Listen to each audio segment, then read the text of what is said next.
Okay. Good afternoon, everyone. It's a pleasure to be here. Thank you so much for joining. Thank you, our speakers, everyone joining.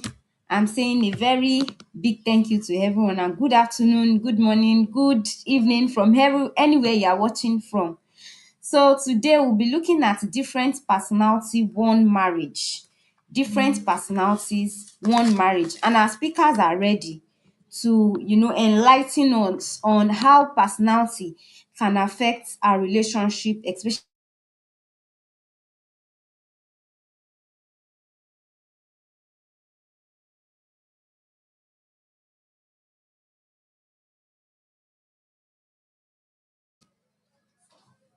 We'll be looking at what personality means and how we can, harmonize these differences for peace and joy in the family.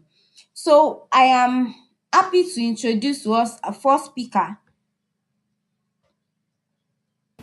Introduce to us our first speaker, Dr. Adeyemo. Sorry.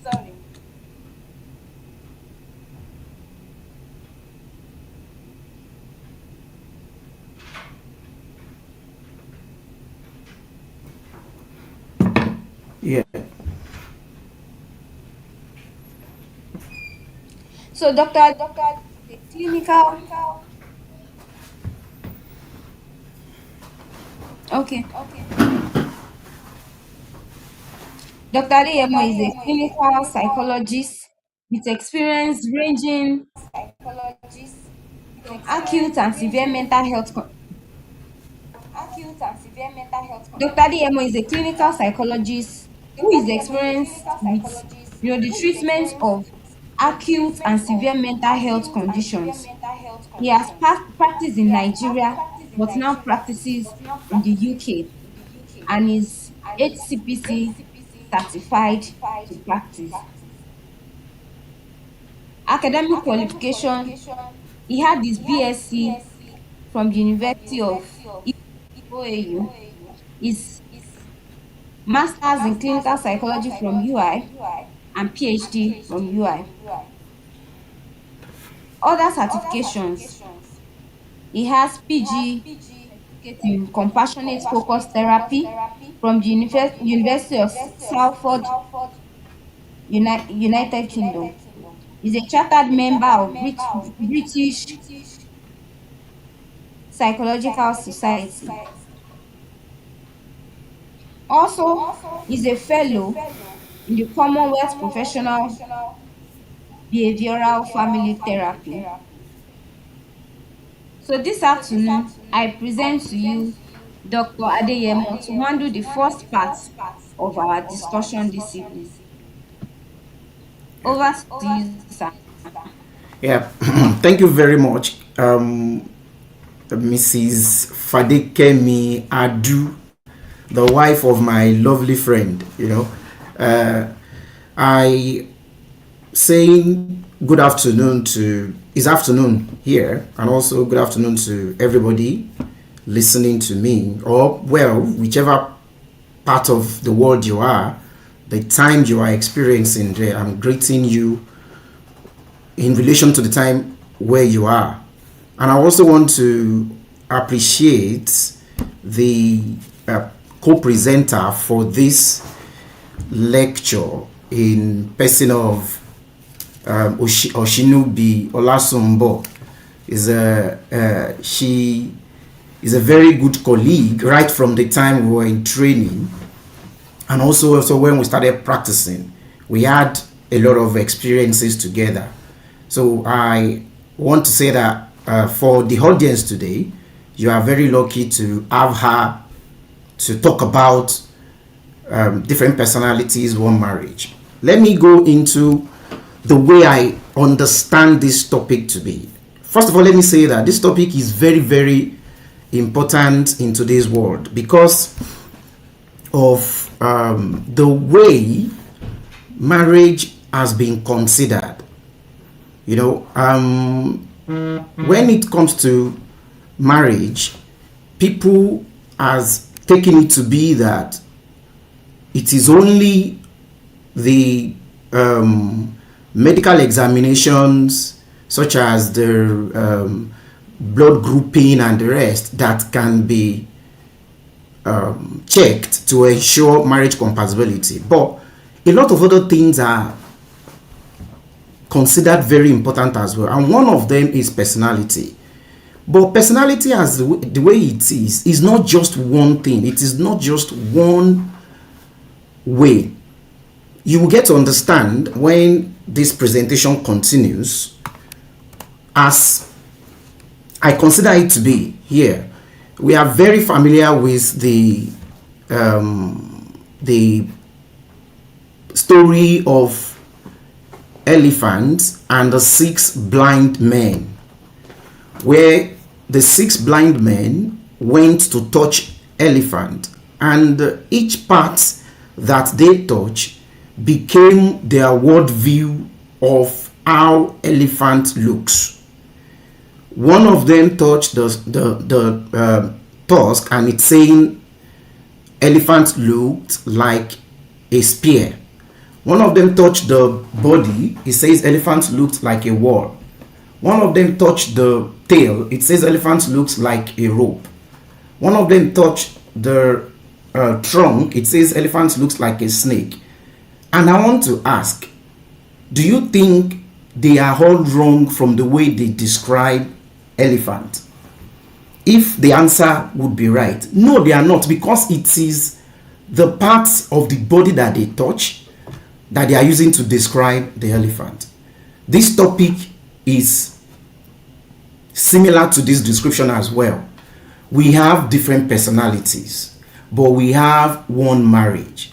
We have different personalities that are expected to result into what is called marital satisfaction. So as we go on, we'll have better understanding of how they interact and how these things can play out. So the highlights of the presentation is that I'll be talking about what marriage and the different types that we have. Where we have awareness about that. We know what they are. We know different types of marriage that we have. This is just like a refresher. And also I will look at personality, normal, abnormal, and disordered personality. Now, I mentioned earlier when I was using the elephant and the six blind men, something about marital satisfaction. I will talk about that briefly as well, and talk about different personalities and what can we do to seek help when we are having issues. Even when we are not having issues, what can we do to help our marriage? So I will be talking about assessments. Of course, before I get there, I will have mentioned some of the things we need to know about how to get help. And also, I will talk about emotional intelligence and empathy. These two are very important to help us understand some of the ways we can communicate with each other in relationship. Let me say this, I may be using some words interchangeably: intimate relationship, I may be using a relationship, I may be using marriage. I am defining all the words to mean the same thing: intimate partner relationship, marriage, or even if you are in a relationship, even if you are not married yet, or you are in any relationship. So what I'm talking about today will be very, very important for you. Now, marriage, what does it actually mean? We are familiar with this, but let me just try to shed light on it further. Marriage simply means a socially recognized institution where sex, we should underline that, caring responsibility for each partner who may be living together, that's another word that should be underlined as well, and offsprings are legitimized. Socially recognized institution, which something pops up there, socially recognized, which means that somebody determines that this thing should be recognized. In about last week, I think, a very popular TikToker, I don't know who they are, Pella and Jarvis, they went to court to bond themselves together.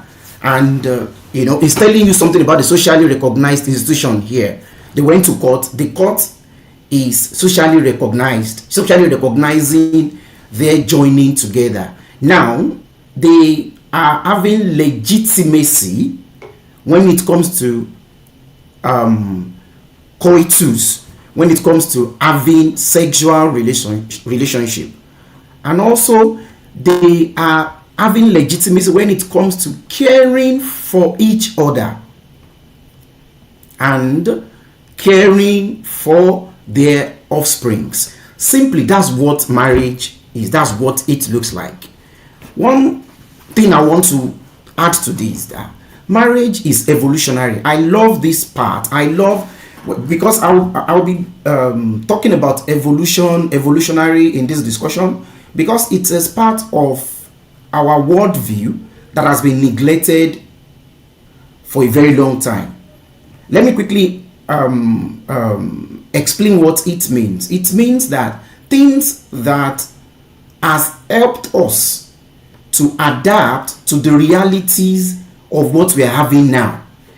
Evolutionary, it has come from very far back. You may want to think as far back as the world had been, and it has evolved, it has adapted to the extent that it is even very important to this time. I want to say everybody alive is an evolutionary property.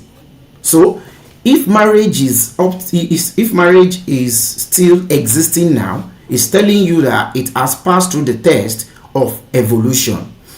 And so it's evolutionary uniquely. Marriage is evolutionary in nature, uniquely and universally found in all human species where pairs bond together. It means that even in the next 2,000 years, if marriage has existed to this moment, it will still exist. So it's something that we cannot do without, so to say. So now it has different structures depending on the numbers a man or the woman in the relationship decides to take. So that one will lead me to talk about the different structures that marriage can be. So you may be seeing these pictures here. The first picture you're finding there is 3 people, which describes polygamy. Polygamy is just okay. So I will be talking about the structure with relation to the permission that either of the partners in the marriage have to take 1 or 2 partners. So for polygyny permits more than 1 wife at a particular time. It permits more than 1 wife at a particular time, and this is very common in I don't know if you have seen the film The Polygamist on Netflix, about one particular Jonasi. That's just what they are trying to describe in that film. When I watched that film, it made me understand that. So it is very, very common. They said there is a culture in South Africa that allows it. So that's one structure of marriage. The other one is polyandry, in which is a structure that permits more than 1 husband. Though this is rare these days, but it was a kind of marriage structure where one woman can get married to a set of brothers. That's polyandry. And next one, you find the picture of Olesho Inka and Jennifer Lopez. These ones have described themselves, or people have described them as serial monogamists. Well, let me say, monogamy is a very popular one that we know, one man, one woman. But these ones, the ones I've talked about now, are very common structures of marriage. So, Olesho Inka picture that you find there, Olesho Inka and Jennifer Lopez are described as serial monogamists, which means that they have they have been in one monogamy structure of wedding more than one times. So if you find people now divorcing and going on to marry another person, you can say, well, they are serial monogamists. Well, like I said, this is just like a refresher for our understanding about what marriage and the structures be. Let me quickly talk about the marital satisfaction that I mentioned in my introduction. Marriage, regardless of the structures that we have, whether monogamy, whether polygyny, whether polyandry, is useless without being happy or having a sense of satisfaction. So whether you are married to one person or you are in a polygamy structure, if you don't have a perceived sense of satisfaction in that structure of marriage that you are, it is useless. So marital satisfaction, in a way, it's a quality derivable from different aspects of marital union. I'm saying different aspects because we have communication as part of the aspect, we have sexual relationship as part of the aspect, finances, many of these aspects. If you don't derive quality in many of these aspects, it is considered to be a dissatisfying experience. So I'm saying the perception of cost. It's also, in another way you can say that marital satisfaction is the way you perceive the cost you have endured or things you have endured. Like I have a friend there that was sharing a testimony and was saying that in the relationship that she had been, she has found out that she's enduring the man rather than enjoying it, and it's bringing something to my head. Enduring, so which means you are forcing a lot of things in this relationship. So the perception of the cost you endure in the marriage, that's also what satisfaction means. All the benefits you enjoyed in the union.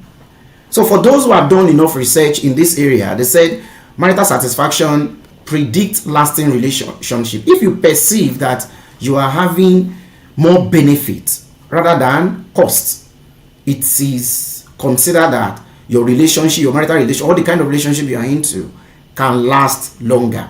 And also it has been considered that marital satisfaction serves as a protective factor against negative life events, such as falling sick, or having troubles later in the marriage. And it's also considered to be that if you are maritally satisfied, you are better than those who are divorced or those who are single. It's telling you something also about being married and also being maritally satisfied. So normal and disordered personality. Before I go into talking about what normal personality looks like and what disordered personality look like, and also to consider them in the structure or context of marriage, let me quickly talk about some of the terms that we have been used to in the past. Some of the terms that we have been used to growing up. I want to believe the audience listening to this lecture have different. We have different age ranges. So and also, yes, what I want to talk about, we make us understand that we've been used to them in the past, maybe on the internet, maybe hearing them on the news and stuff. So one of them is trait. Trait is a very common word that we hear, and it simply means consistent pattern of behavior across time or situations. You will hear people say, that is his trait. He has aggressive trait. He has this going outgoing trait. It simply means that this person is consistent on this pattern of description. Character also is another one, and it simply means things we have picked up growing up, reflecting our adherence to social orders. And I would simply let us know you've heard about nurture before. Your character is what the society has nurtured or has nurtured you to be able to pick up and say this is what you want to stand by. And temperament is another one. Temperament simply means biological orientation towards a certain behavior, and this one is about our nature. So if you say, oh, somebody is always angry, you may say it has anger temperament.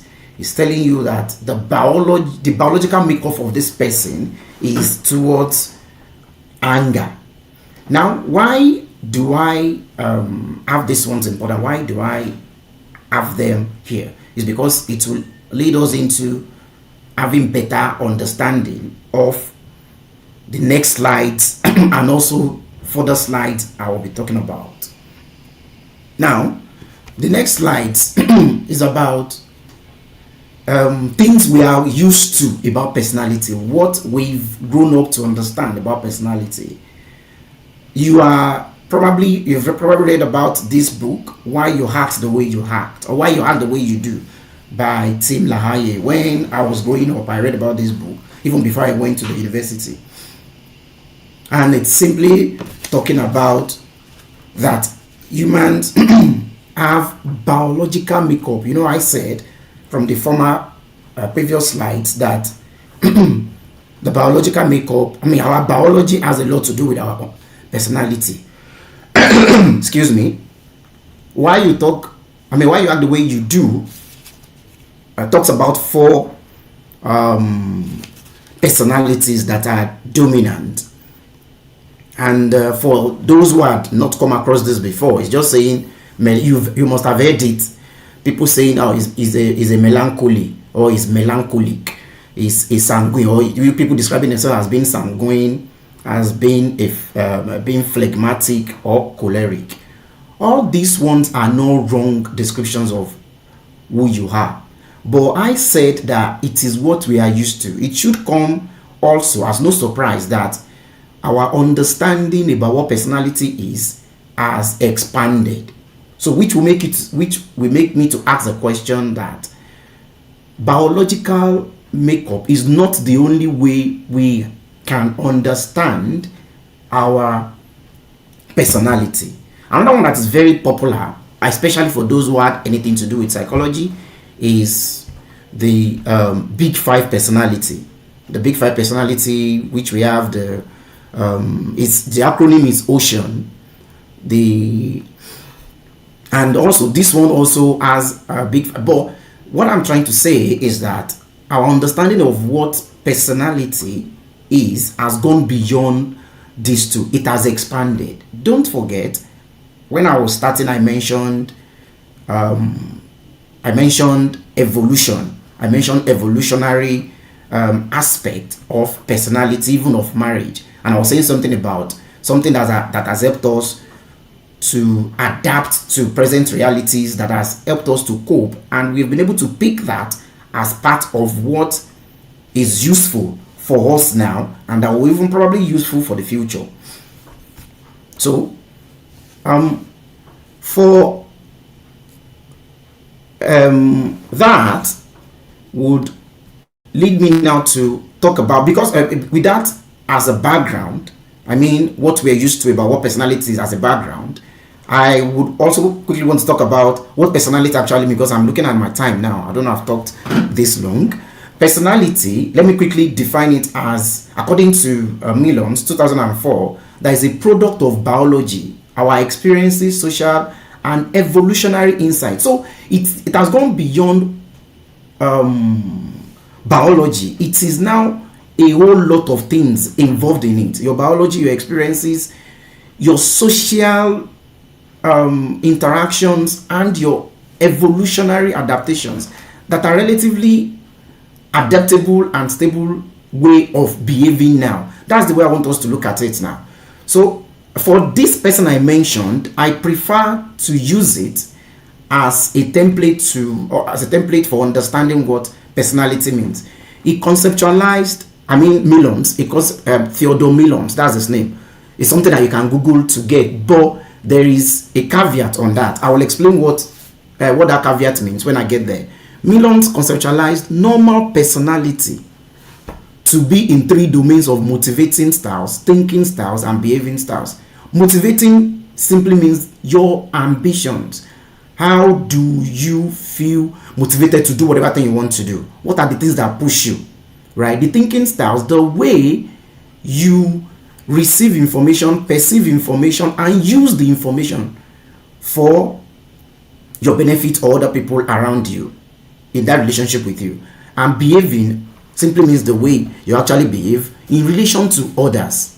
So let us quickly go into this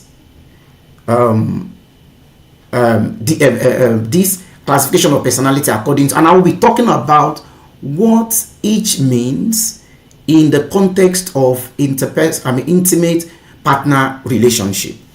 So for motivating styles, it has two pairs of pleasure enhancing and pain avoiding, meaning that you have a structure, a personality structure that wants to either enjoy life or you want to avoid pain. This, if you are moving towards any of these extremes, it has its own advantages and its own disadvantages as well.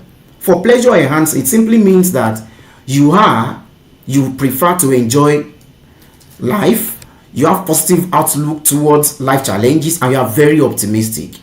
In marriage or intimate personal relationship, you are considered to be a source of joy. So your wife or your husband may be looking like, oh, you are my source of joy, if you have this pleasure enhancing orientation. Or pain avoiding, it simply means you are avoiding negative outcome about life, you are sensitive to risk and want to be protected against it.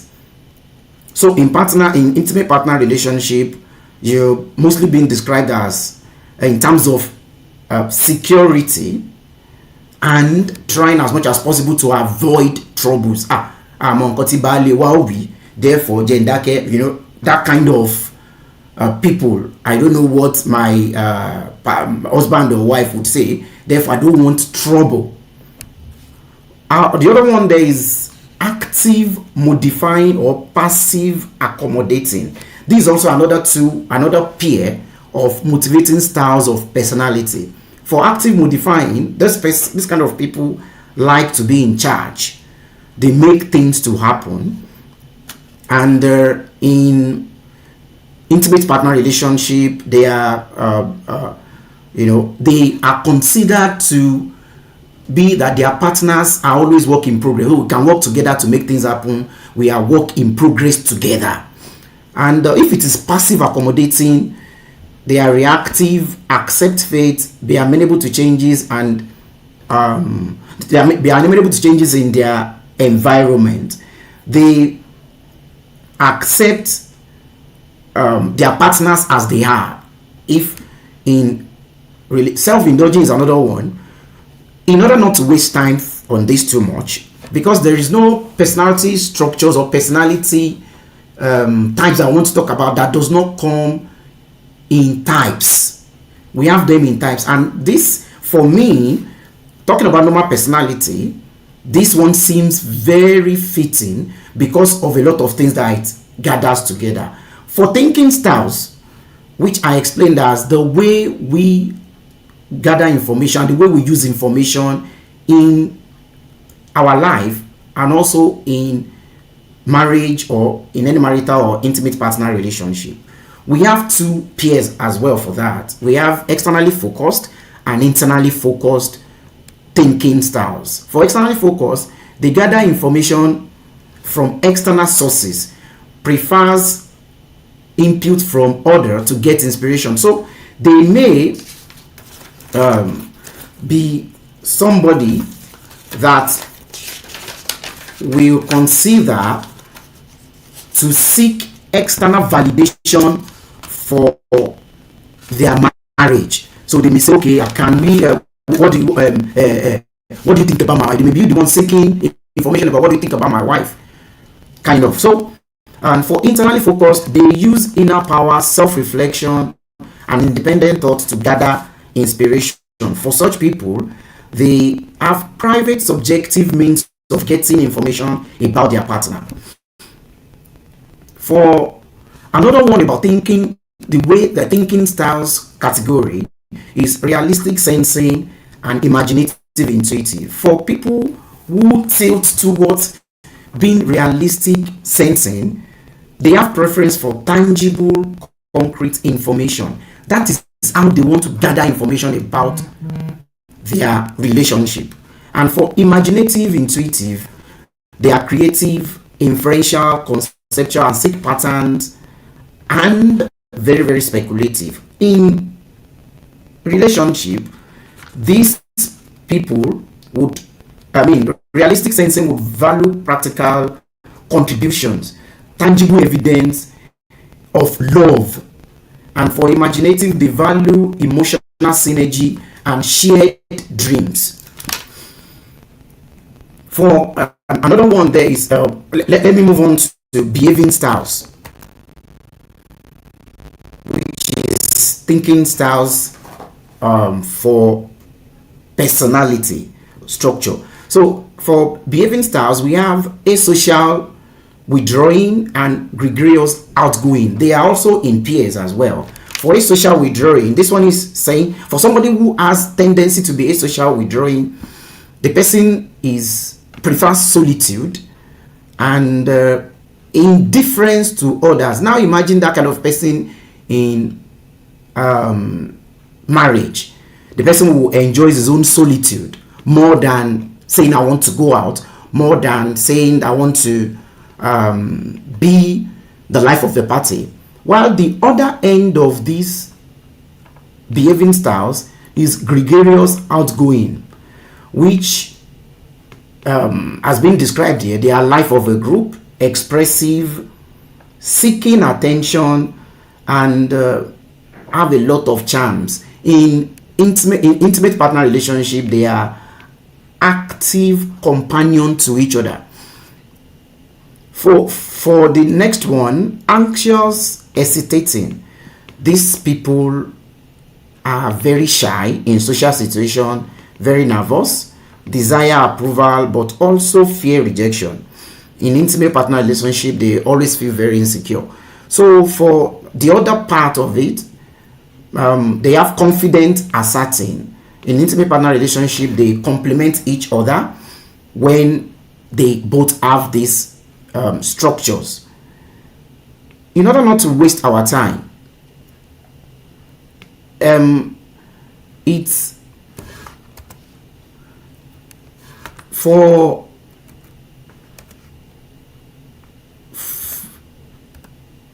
okay, it is very important for us to know, as I've described up here, that when considering partner, this information is very important for whether you are married or you have been in a relationship. When considering partners, based on the polls, I said that for the personality I talked about, they are in pairs. When we are considering partners based on polls, for some people they will say likeness attracts, and things that don't look like each other repel. Likeness may not attract, or opposites may repel. What this means based on what I've described up, is that being on the same poles is not the focus. When you want to say you want to consider a partner, if you have not gained anything from what I've been speaking since, this one is very, very important. Being on the same pole is not the focus, but that if the pole's characteristics are combined for partners, the question is, do they result into flexible whole? Like I've said, motivating styles, thinking styles, and behaving styles. If we combine these poles together, do they describe you, the two of you in the relationship, as a flexible whole? Or do they, the poles, the characteristics of the pole, do they result in inflexible and destructive system for the two of you? That is the question we want to answer. Therefore, you can't say you want to go to internet and go and check yourself on millions without without having recourse to assessment.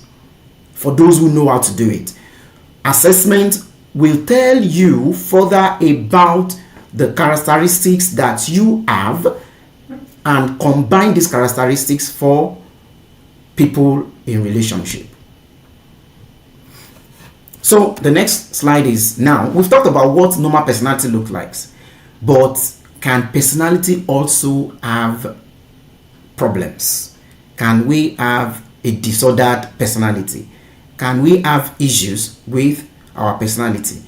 I will say yes, based on experience and based on my line of work. And also, you must probably have seen this in some films as well, the way they are being described in films, and also even if not in films, in things that in things that we read. Probably you've heard about narcissistic, you've heard about sadistic, and so that is what personality disorder means. I will quickly describe what personality disorder means as composite of personality problems characterized by emotional difficulties, impulse control problems, interpersonal dysfunctionality, and cognitive problems. You can see it's talking about emotional problems, cognitive problems, and also that is causing significant distress over time for the person and others around him. I will also talk about Millon's, I would say, because I like his approach to personality. Millon's describes personality disorder as something that manifests as evolutionary adaptations. Get it again? Evolutionary. Sometimes you may even look at this evolution as some things that you've heard from the way your parents or your grandparents behaved. Some things that have been in your oriki, our oriki. What are our orikis like? Tombankiwa, what are the things that they are saying? Right? So it's the evolutionary adaptation resulting into three domains of either pleasure versus pain, active versus passive, and self versus others. And the person is now being stuck in either extremes of this structure with negative impact on the person or others around them. Simply put, that personality disorder is evolutionary maladaptations. I'm saying adaptations here, but evolutionary maladaptations. So it means that if you have good things surviving, bad things also can survive. So we have them. We have the personality disorders in two extremes as well, just as normal personality. So the first one I will be talking about here is schizoid personality, and the characteristics of this schizoid personality in intimate partner relationship is the person is characterized by shutting off emotionally. Imagine being married to such a person. The person shuts off emotionally, is not capable of reciprocating affection, and the If you are the one giving attention or affection to this person, in no time you will be dried up, because affection is a two-way thing. Now imagine somebody shutting you off. Now avoidant personality is another one, and it simply means it's characterized by having filtered lens for distorting reality to judgment. Those who take everything very, very critically. They are hypervigilant to criticism. Being in a relationship with such a person, you become too careful of expressing yourself, because you don't want to offend them. Oh, fair share one. Therefore, you are now walking on egg shells. We don't know what we are going to say now that will make this woman to go off, for him to go off. The next one here is depressive personality. And depressive personality, they are always hopeless about the present and even the future. If you are happing around people like this, it is useless, because it's a waste of time, as they want you to be as sad as they are. Dependent personality is another one, and this one is characterized by trying to avoid pain, and in the process of that, they make others to take care of their own pain. They excise their problems, their own problems, they take it away and put it on you. I've seen one before that the husband is the one pushing the wife. Go and write. The only thing the lady understood about her own life is, let me just get married. If I get married, every of my problem is over. When they actually go married, the man is the one pushing. Go and do SSE. Go and do. He pushed to the extent that he pushed. This lady couldn't finish. He couldn't. He barely finished OND. The partner became tired at a time, that because the guy is moving up. Okay, so the other one is histrionic personality disorder. They are pleasure seeking, they have high attention demand, and they enjoy being at the center of everything. These people, like I wrote here, they can get ashwebi even if you are in trouble, just for them to be at the center of performance. And another one is narcissistic personality. I know you must have seen these online. You must have heard a lot of people. The guy is a narcissist. Is this one? Is that one? I like describing them as king and queen of gaslight. They are experts in making you second guessing yourself. They gaslight at every time. They are king and queen of perfection and grandiosity. You are, for them, if you are in a relationship with this kind of people, you are just a tool for them, for their achievement. Examples abound about them. Now, the other one is sadistic personality. They are manipulator. And social personality. Social personality are just manipulator and non-empathic individual. Sadistic personality, happy about other people's misery. They want to, whenever you are in trouble, they are happy about it. Relationship should be something about that we share the burdens together and stuff. But these guys, sadistic personality individuals, want to be happy for the partner to be in problem.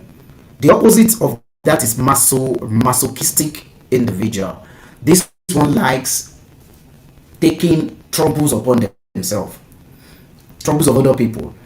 Compulsive personality, they follow rules and structures and are highly inflexible. You may think that this is very very good and something we can live with, not until the person turns everything into control. They are control freak and neatness jig. The way things are, that's the way they want. And the question I usually ask about this is our life always as structured as the way we think it is. But no, but for somebody who has compulsive personality, they want to follow structures about their life, even in relationship. And according to Millons, this personality disorder, another one is negativistic personality. They are passive aggressive, always in constant dance about getting angry with a partner and also finding peace, craving approval, and at the same time hating the approval. Now, I have talked about what normal personality looks like and what personality disorder looks like. Do we have hope about this? And the answer is yes. If there is no hope, why are we living? Because the only thing we live for is hope. So, how do we help ourselves about this? Now, I said evolutionary. I said personality is involves our evolution, our social interactions, our biology, our learning and stuff. Seeking help becomes easier if you look at personality in this way, that most of our behaviors are learned. We learn what we say we are. Somebody that becomes a narcissist learns how to be a narcissist. Somebody that becomes a sadist learns how to be a sadist. So and one golden rule in psychology is that if something is learned, it can be unlearned, and therefore more adaptive behaviors are learned from something that has been unlearned as well, or you teach yourself, or you are being trained to learn more adaptive behavior. So it tells you that even no matter how bad somebody may look, no matter how bad somebody may be, right, the person can learn how to be a better person. This is another very important part of this lecture that you should understand. So, however, it requires help. You can't say that because somebody has said that we can learn how to be a good person, therefore, let us professionals such as psychologists can help you to learn adaptive behaviors. I'm saying it again, adaptive behaviors. That's another way I want you to look at personality, our adaptive behaviors. So psychologists are trained in this way, in this manner, to teach you things that can and things you can learn that can make your relationship a satisfying one. And how do they do this? They provide help by conducting assessment. Some of the assessments that I am aware of and that I've used in the past is the MIPS. This one is a million. It's for that the million I've been mentioning since. He was the one that developed this, and MCMI for it was also the one that developed the scale as well. So the whole essence of assessment is not just for the fun of it. Remember when I said there is an important information? We want to know which characteristics both of you in this relationship have, and from there design something that will help you to cope better, that will help you to adapt with each other better. And also it will help us to design treatment. The treatment may take long time because behaviors, the way I've been talking about evolutionary and stuff, is not something that started yesterday. It may take a long time, but it is always very beneficial if you are committed to it. It basically teaches both couples a lot of skills, such as communication skills, emotional regulation skills, identification of each personality styles, and what you can do at any particular time when there are triggers that have caused you trouble in the past. However, I will say this because have I seen it in the past? Yes, in practice. However, separation is allowed from individuals who are sadists, who are narcissistic and who are antisocial. These three people, we have to be very, very careful with them because they don't think they lack basic thing called empathy. Of course, you can train them to have empathy, but for how long do you want to be suffering? That is so. Separation is allowed from individuals who are narcissistic, who are sadistic, and who are antisocial. The God that created us is not interested in us. He's not interested in our debt. After separation, now for you get this one. After separation, seek treatment because I consider living with this kind of people to be like PTSD. Probably you've heard about PTSD before. PTSD is post-traumatic stress disorder.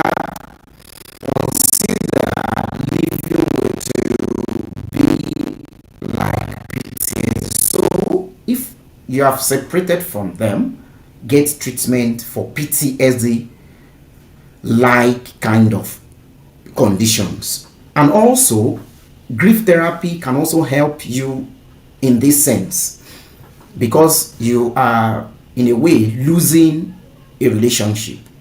The concept of loss also comes in here, so grief therapy can also help you to cope as well. So the next one here, which want to signify the last two slides I'll be talking about, is emotional intelligence and empathy. These two comes into play because they are very, very extremely important in any relationship that we have. When I talk about them, you get to understand. Emotional intelligence is an ability to identify, understand, and manage one's and other people's emotions favorably. I'm saying identify, understand, and manage. In short form, probably you've heard about the word, it doesn't know how to read the room. Being able to read the room, being able to know when to talk, being able to know when to answer, being able to know when to say things is simply what emotional intelligence is. Now, it has a main factor, and that main factor is empathy. You cannot be emotionally intelligent if you are not empathic. You cannot be emotionally intelligent if you don't have empathy. Now, what does empathy mean? I like to use this Merriam-Webster dictionary to define it. It's a long one, but it's very, very important. Empathy is the understanding, awareness, and sensitivity to, and vicariously having the feelings and thoughts of others. You being able to understand the feelings and thoughts of other people, in their feelings and thoughts in the past, even in the present, without having these feelings and thoughts fully communicated to you. They don't tell you that this is the way they are feeling, but you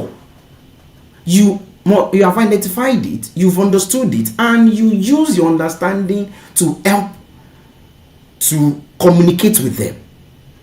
Okay, so that is what empathy. You see, is a very strong word that we should start thinking about.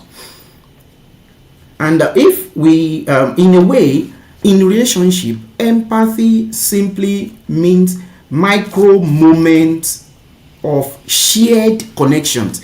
It is not something large, it's not something big, it's something small, but it's very important. It's micro, but the micro, it's in the moment of our shared relationship. So, and if both partners have empathy, their relationship is said to be healthier. How can we let me talk about how we can cultivate it. Simply just be as attentive as possible with your partner when you're having communication. You should understand this, that in communication, about 93% of what we say is not heard. Get it? What you are talking about 93% is not heard. But 7% of what is being said is the only thing that will pick up. Now they call it 93% of communication rule, 93% rule of communication. Only 7% is, and that's 7%. So if the 93% that is not heard, what other things are there? Which means the things that are not said.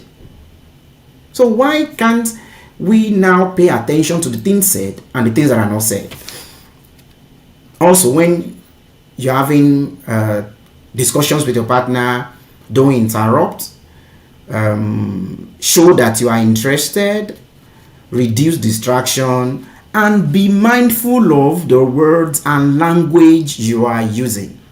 So the other that is for empathy. Now I'm saying that empathy is an important part of emotional intelligence. What are the other factors in emotional intelligence?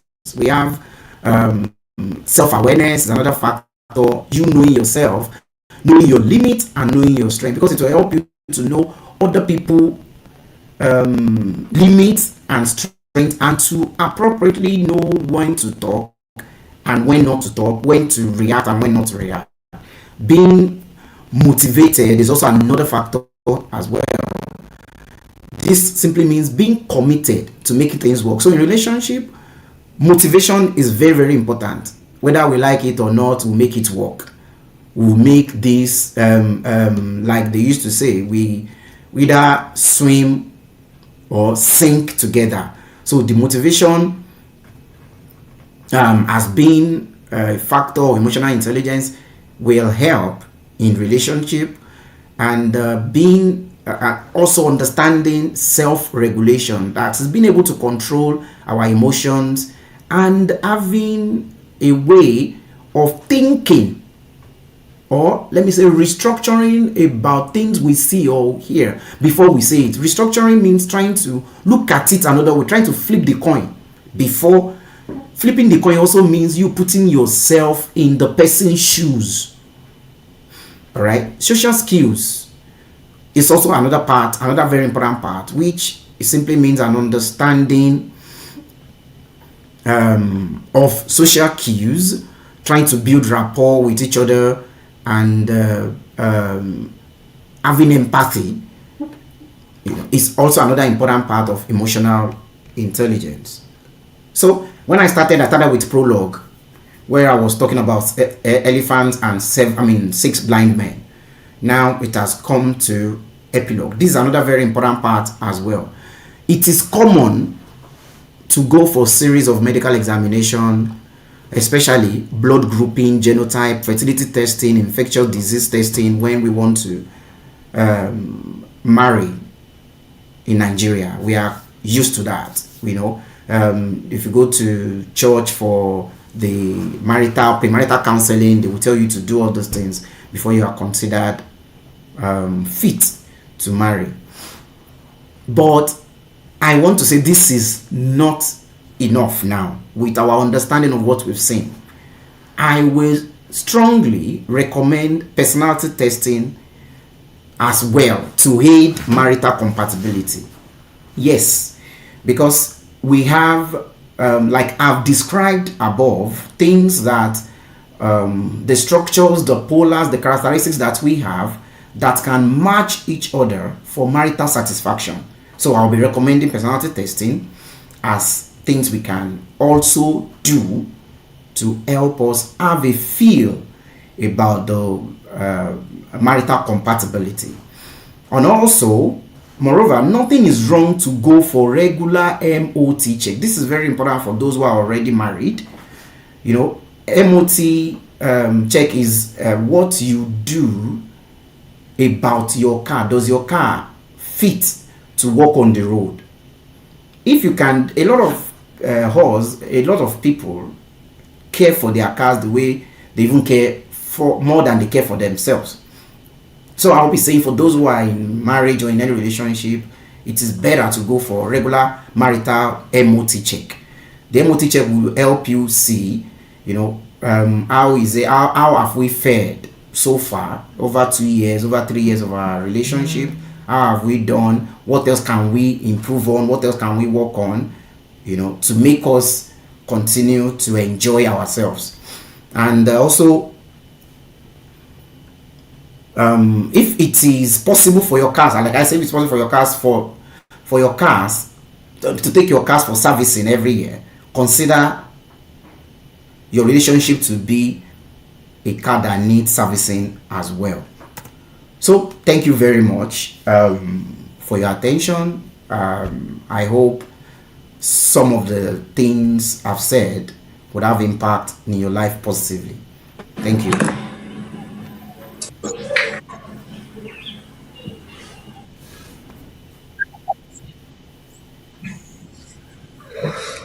I want to say, though the network is, but I want to say a big thank you to Dr. Adeyemo. In fact, he did justice to, despite the fact that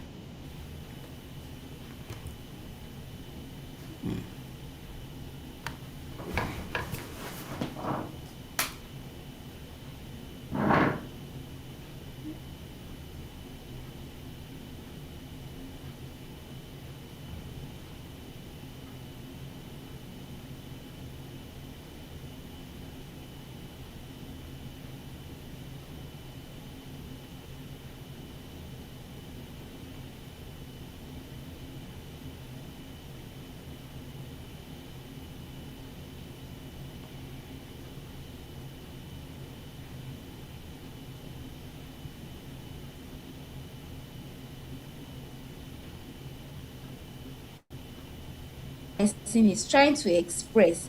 And I feel if they have knowledge, if they have understanding of, okay, this is who you are, this is who, you know, this is who she is, this is who he is, then we're able to manage. I know that this does not mean anything to him, but it does affect me, and we can, reach a compromise and make this better. So I want to say thank you once again to Dr. Adeyemo. That was a, very brilliant presentation. I so much appreciate the effort and everything that has gone through into the preparation for this talk. Thank you so much. So for now, we are going to the next session. We are going to the next session, and having,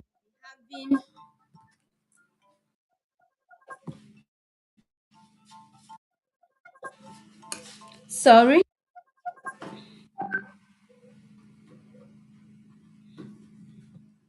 Okay, so now we'll be going to the next session, and we'll be having Mrs.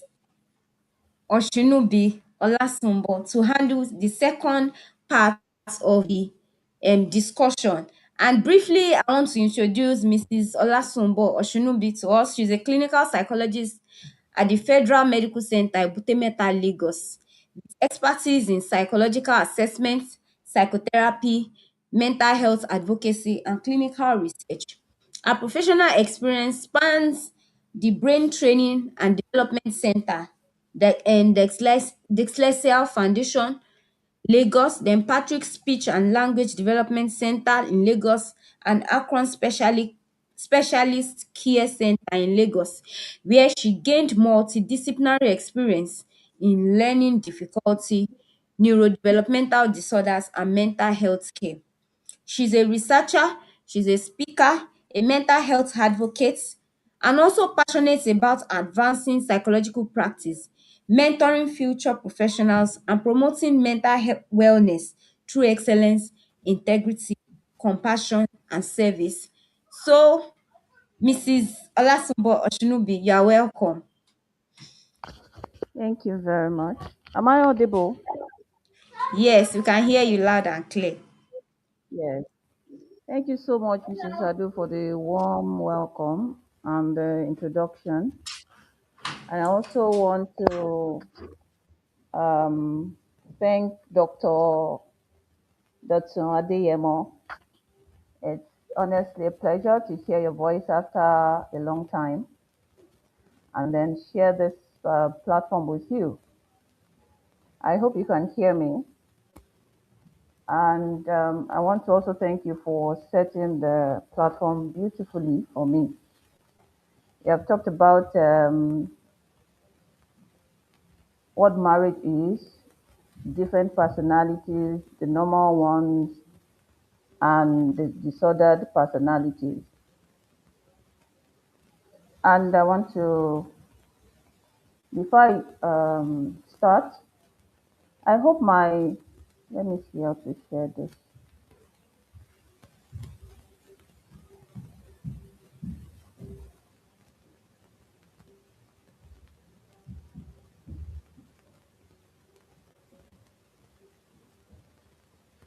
Can we see my slide? Not yet. Not yet. Okay.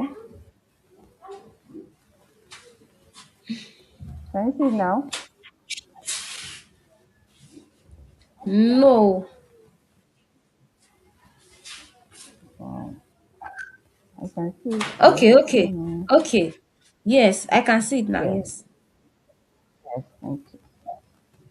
Yes, so I'll be talking about harmony in marriage, what it is, what it's not, and how to achieve harmony. Personally, I believe that marriage is one of the most beautiful partnerships, but also love is not enough to sustain marriage or for marriage to, or for us to have healthy marriages. And the reasons why I think is the fact that other people are involved. When we talk about marriage, we talk about a family, story, um, destiny, if I can put it that way. So it is important that topics like this are frequently talked about so that we can all continuously learn ways to um, build healthy marriages. One of the reasons why we have to talk about harmony, of which is not, you ask me, is that marriage affects mental health,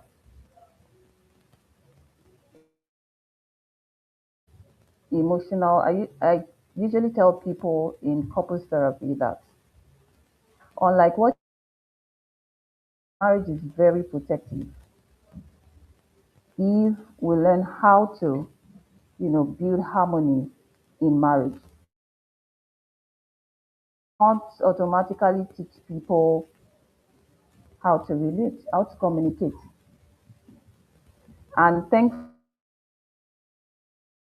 are coming out to say that love is not enough. Unlike what we heard a lot when we were growing. Very predictable. That's another reason why we need to discuss topics like this. And, like I said, children are affected. The Yorubas will say, where two elephants fight is the grass that will suffer. So usually when there's conflict in marriages or homes are war zones, the children are, emotional intelligence can prevent unnecessary escalation,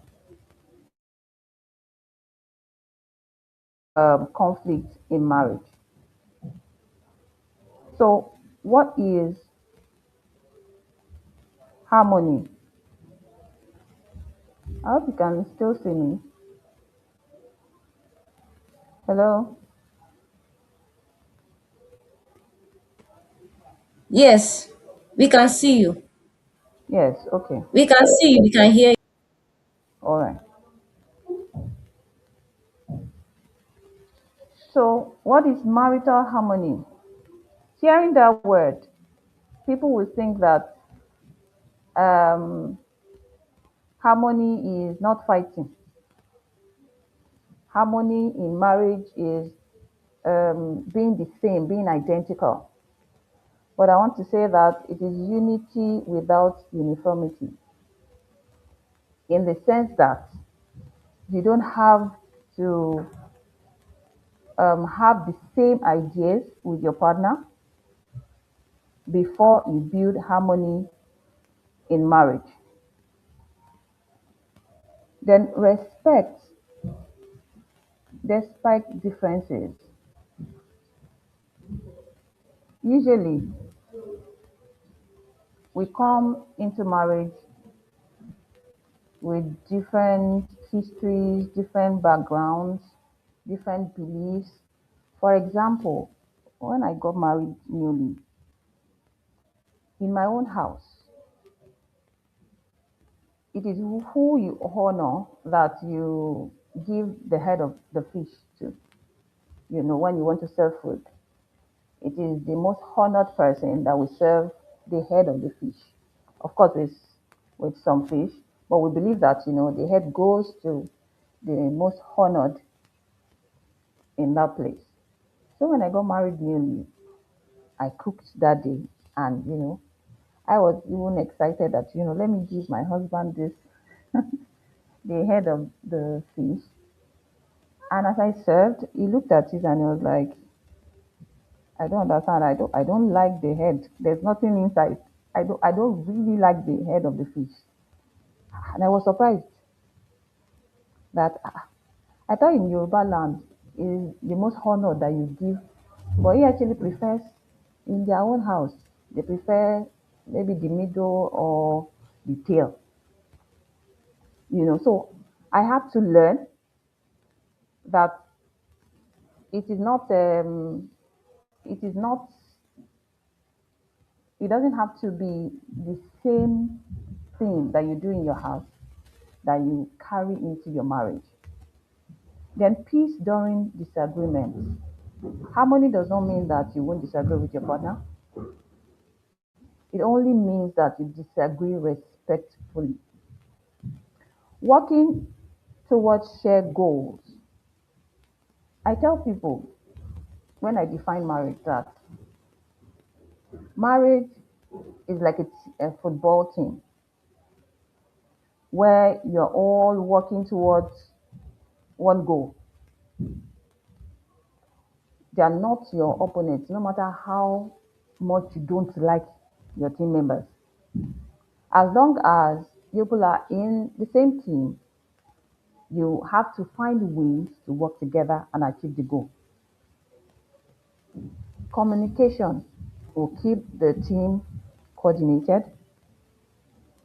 When one person makes a mistake, the other helps, not humiliate, because if anything bad happens to one person, it affects the whole team. I remember that, I don't remember the title of the movie now, but there was one movie in that year where it was about a choir and they were getting into competition, and one of them, I think he arrived late, so he had not learned the principles guiding the group, and so he was always falling when it came to finding his own part and trying to blend in. So others would now start laughing at him. At the end of the day, when it was time to go for, and the coach, the music coach, usually told them that if one person sounds bad, we all sound bad. So marriage is like, um, an orchestra or a football team that has different parts, but the beautiful blending of those different parts will make a harmonious or a healthy marriage. Then feeling emotionally safe with one another is very important to achieve harmony in marriage.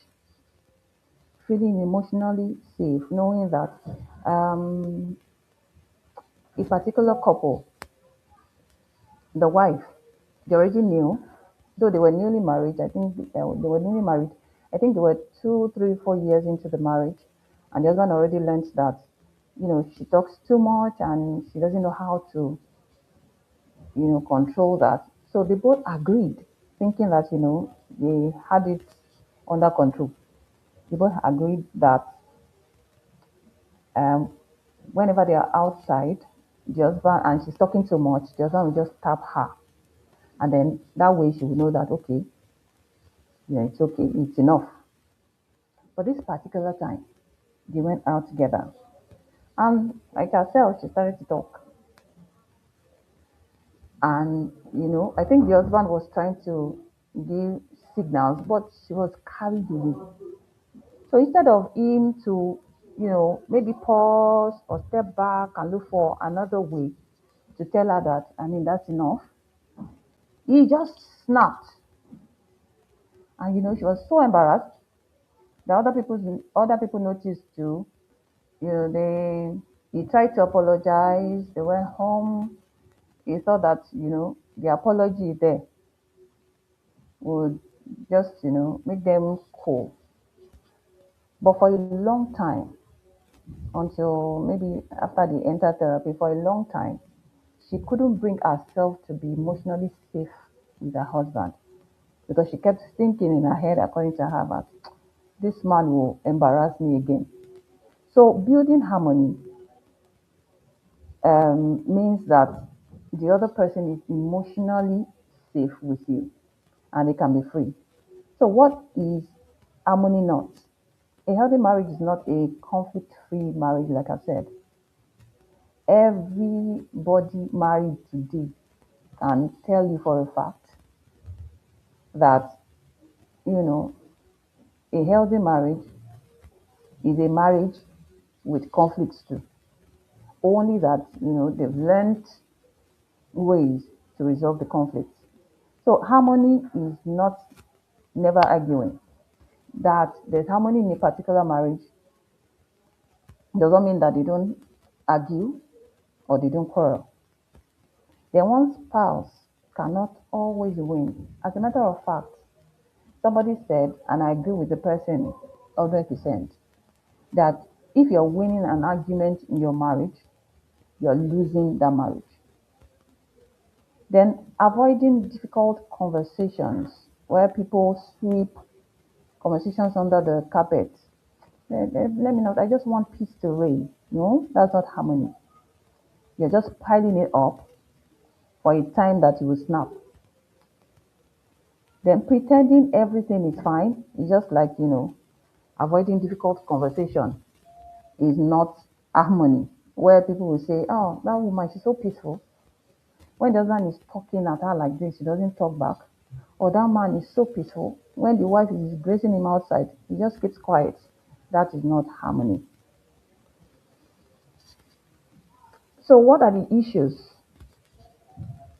mitigating against harmonious marriage? Number one is finance.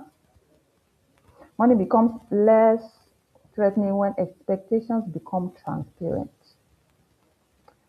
Unfortunately, in my professional experience, vicarious experiences around, a lot of times we see that almost like 99.9% of couples are not transparent,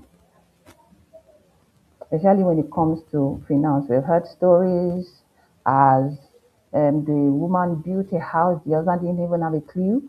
We've had another one where the man had 6 million naira in his account.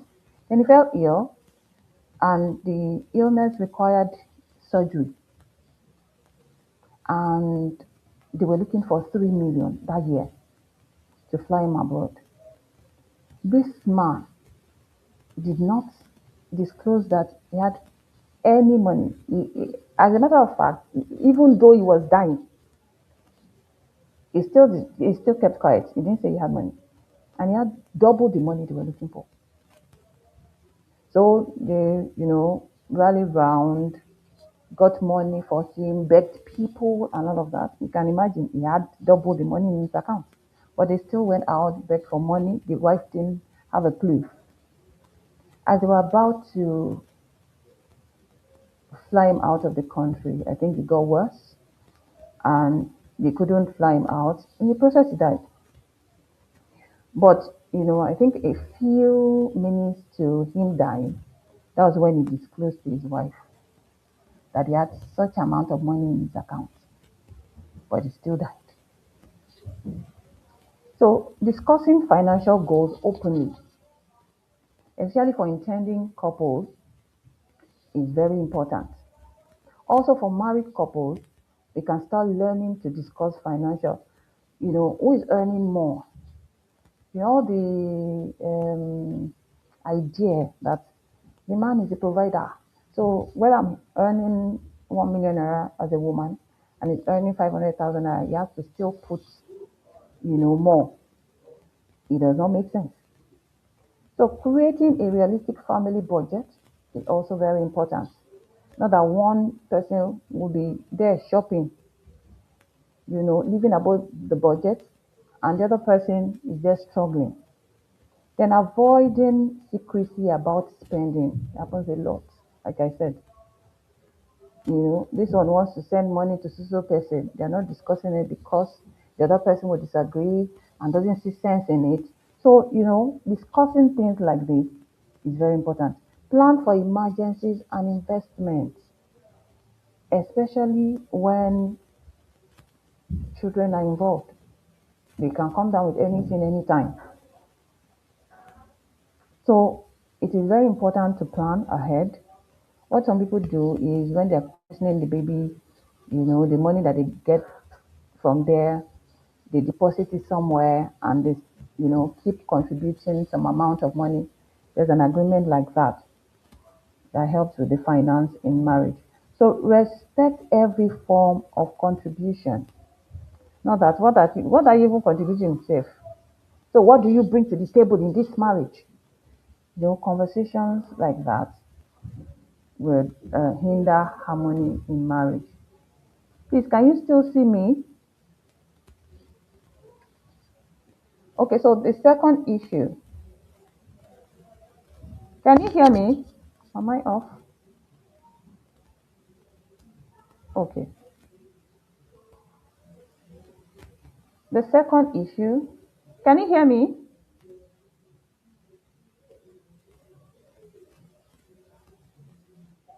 Hello?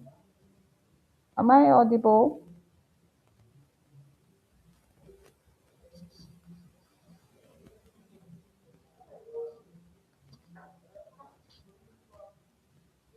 Hello?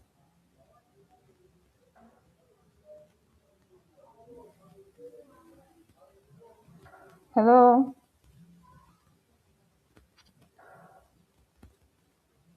Okay, let me just continue. I'm hoping that I can be seen.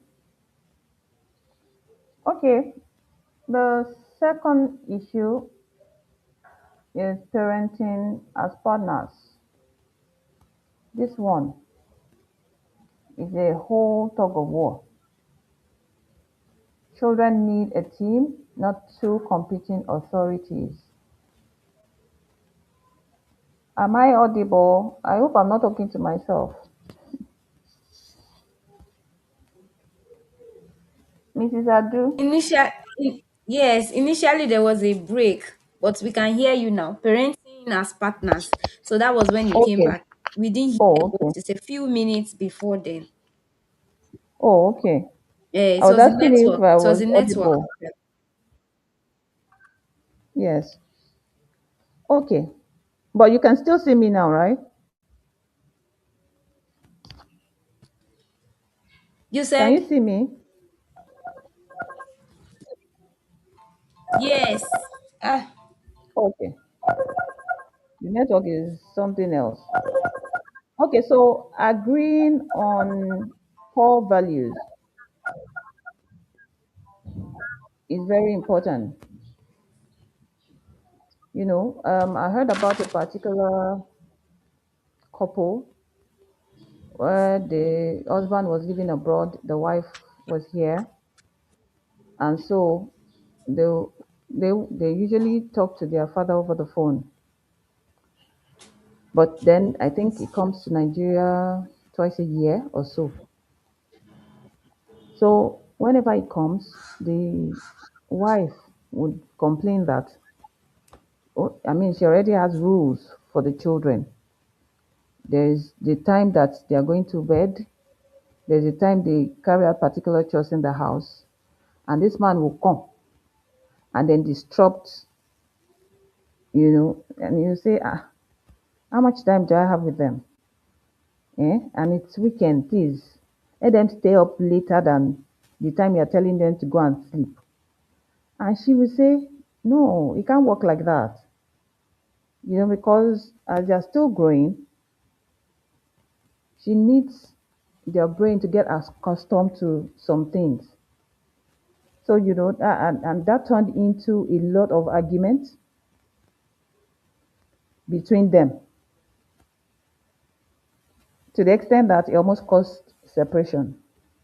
So, you may have different parenting styles, but you need to agree on the values that you want to instill in your children, even though there are general ones like respect, discipline, honesty, responsibility, faith, compassion, integrity, and all of that. But you need to still, sit down as a couple and agree on what can work for your own family. Then using consistent discipline is very important. Like that one, children need predictable boundaries. I mean, in the, anyway, they need predictable boundaries. Parents should agree on rules, consequences, and expectations. So if you do this, these are the penalties. If you do this, this is what you should expect. Rather than one parent constantly being the strict one, you hear people say that, when one person is strict, the other person has to be very lenient so that they have where they can run to. That is not correct. It is very important to use consistent, don't confuse the children. I mean, I heard of a man who usually would beat his wife in front of his children, and when the son beats the sister, he will be angry with him. And the boy will be like, what's going on here? Is that not what you do? So, consistent discipline is very important. Then, supporting each other. Parenting is a shared responsibility. I heard of a man who got married a few years, and I think it was in even up to 2 years. So they had a 6 month old baby or so. And he made sure that the woman was not doing any corporate job, not no 9 to 5. He said his own income was enough to carry both of them, but she had a shop not very far from home. So with the 6 month old baby, she would go to her shop, at some point in the evening, maybe at 4 o'clock, she will close to come to quickly maybe go to the market sometimes and come and cook so that the husband, upon getting back or arriving, will just come and eat. So that's been happening until one week where the woman told the husband, it was the husband that was narrating it. He said she told him that day that, please, can you get bread for now? I'm still cooking. I'm sorry that I'm late today, but I'm still cooking. Can you get bread for now? Because it's going to take a while. He said he was angry, but he didn't say anything. But she saw it that he was angry. Said that happened twice that week.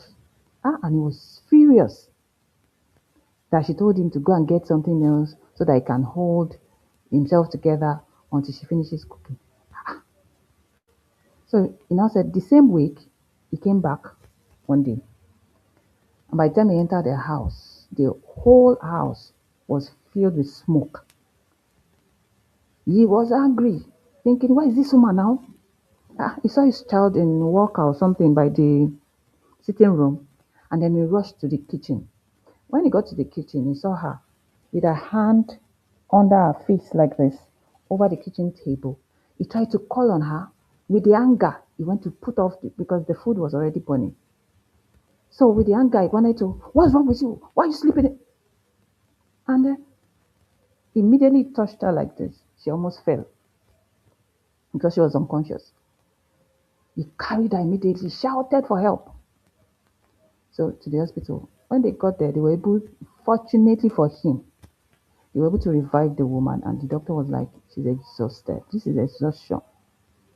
Now, She can't do anything. She has to be admitted into the hospital. And, that means that somebody has to take care of the baby.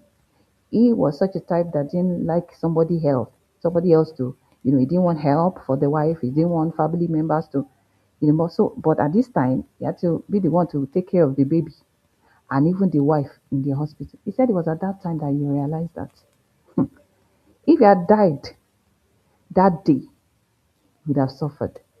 He said from that time onward, he started to help her.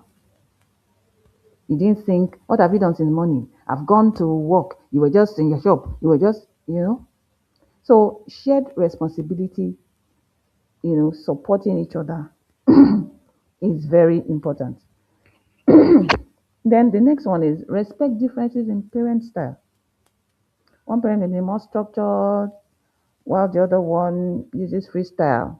But just agree. Agreement is very important. Never undermine one another before the children, even if you don't like what the other person is doing. Make sure that is discussed in private.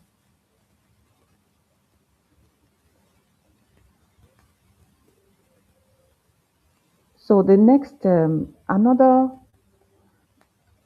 thing that couples struggle with: social life and boundaries. Marriage should be connected, not isolated. Prioritize your marriage. I know of a couple that agreed that whatever is going on, whatever they are doing, at a particular time of the day, you will just hear him or her say, I have to get home right now. Or no, Bama Sokale. You will just hear him or her say, I have to get home right now. So their spouses don't come last, you know.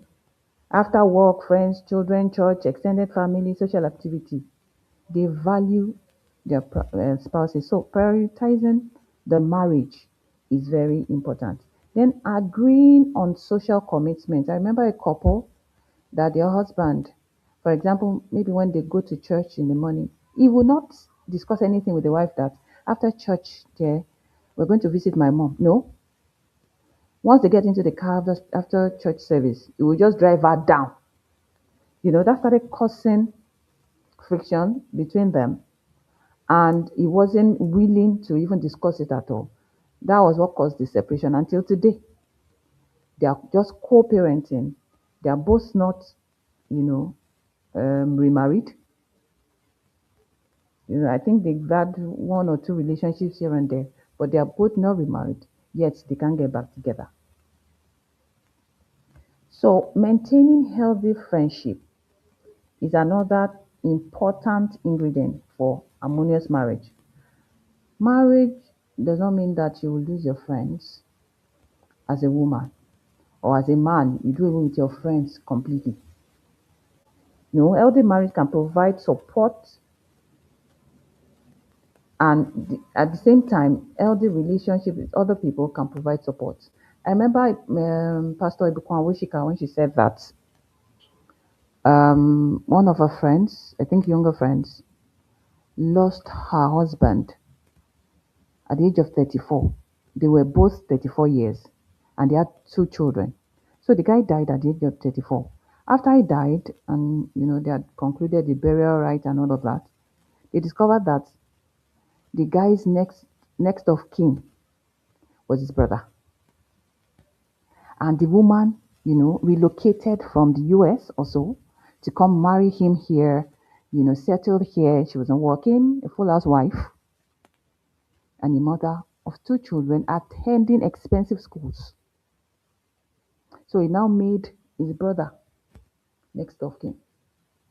They said it was the friends that rallied around, got good lawyers, and make sure that the properties went to the lady after, contributing and sending her abroad with the children.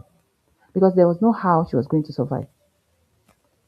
So, maintaining healthy friendship is very important for harmonious marriage. Sometimes Your spouse is not even available for the emotional need that you may need at that time. Then another one is respect personal space.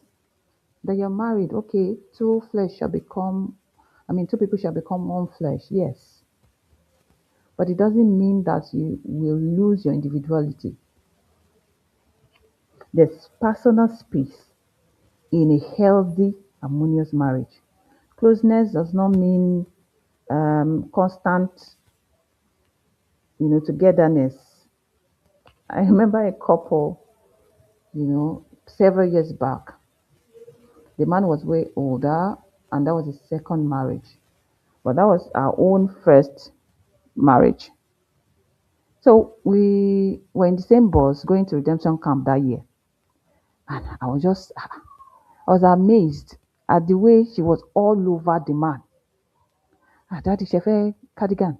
Daddy, do you want? And I'm like, what kind of love is this one? At some point, the husband was even acting as if, don't choke me. So, respecting personal space because you're first an individual before you're married. And according to the Christians, when we get to heaven, we'll give account separately. There's no, it was my husband that no. And that's why personal space, respecting personal space is very important. Then protect the relationship from unhealthy influences. Set wise boundaries with people, habits, conversation. There are some things that they can't say about your husband or your wife where you are. You can't start. I've seen couples that will gossip about their spouses with other people. You know, it's very important to protect the relationship from unhealthy influences. Then another problem is intimacy. Closeness is emotional before it is physical.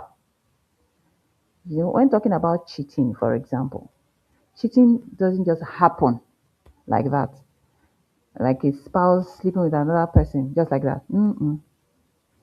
Especially for women, most of the time it starts from, emotional dependence on another person, or, being emotionally open.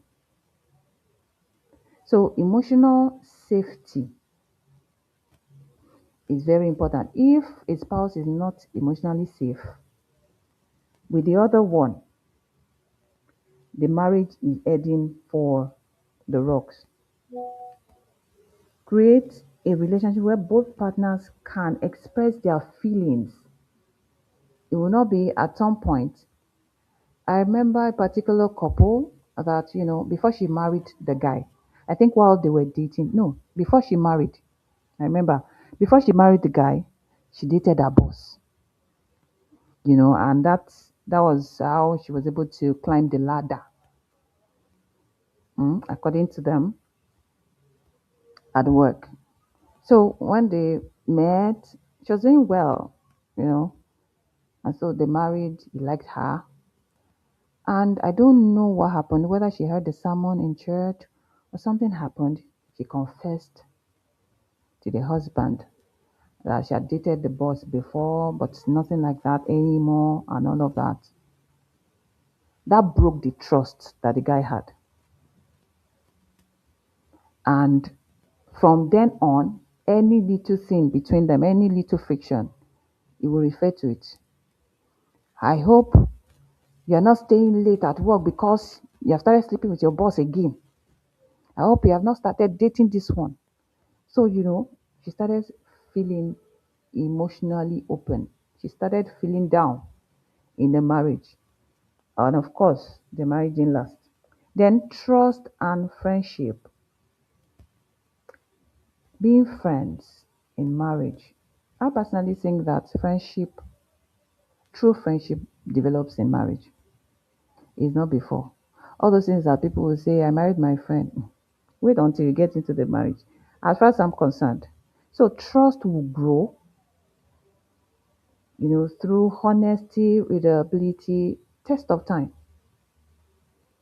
You know, when the marriage has gone through things and the other person feels safe. I heard of a podcast recently where the woman said, I've been my husband with for 17 or 18 years, between those two figures.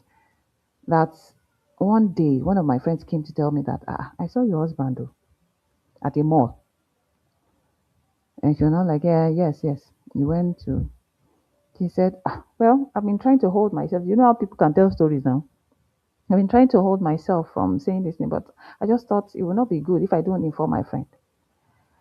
And I saw him with a particular woman holding a 3-year-old boy that looks exactly like your husband. She said immediately she heard that, she said, I'm not going to beat my chest and say this man cannot cheat. Mm-mm, I'm not him.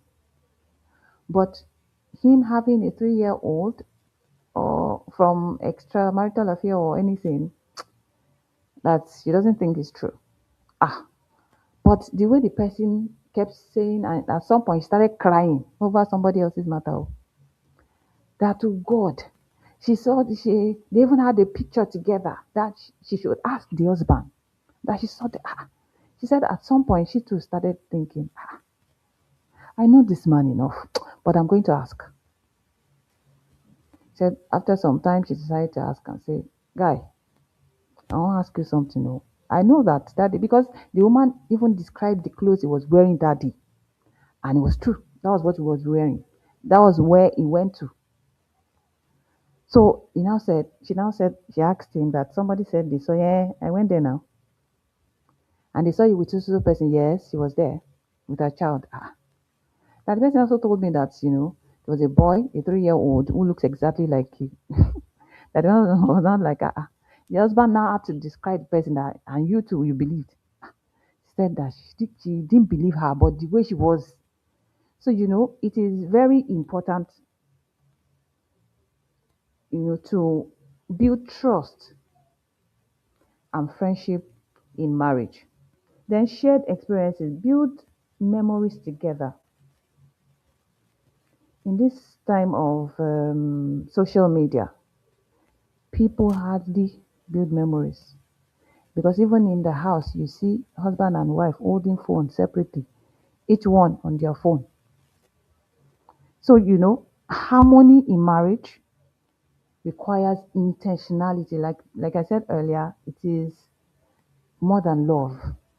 It requires commitment, intentionally, building the marriage. Then another one is physical affection. Affection communicates love beyond words. Holding hands, hugging. Some people, you know, may not have this as their own language in marriage. You hear people say, that's not how I am. I'm not that kind of person. But this is marriage. There are things that should intentionally be learnt or built. Then mutual respect is very important, especially in this part of the world. You hear that respect is what makes a man, or how do they put it? Is what makes a man love his wife or something. And it is attention that the woman, will like, that will make her love the husband more. I don't know how they put it, but something like that. But I'm of the opinion that both partners need mutual respect and love or attention. Both need respect and attention.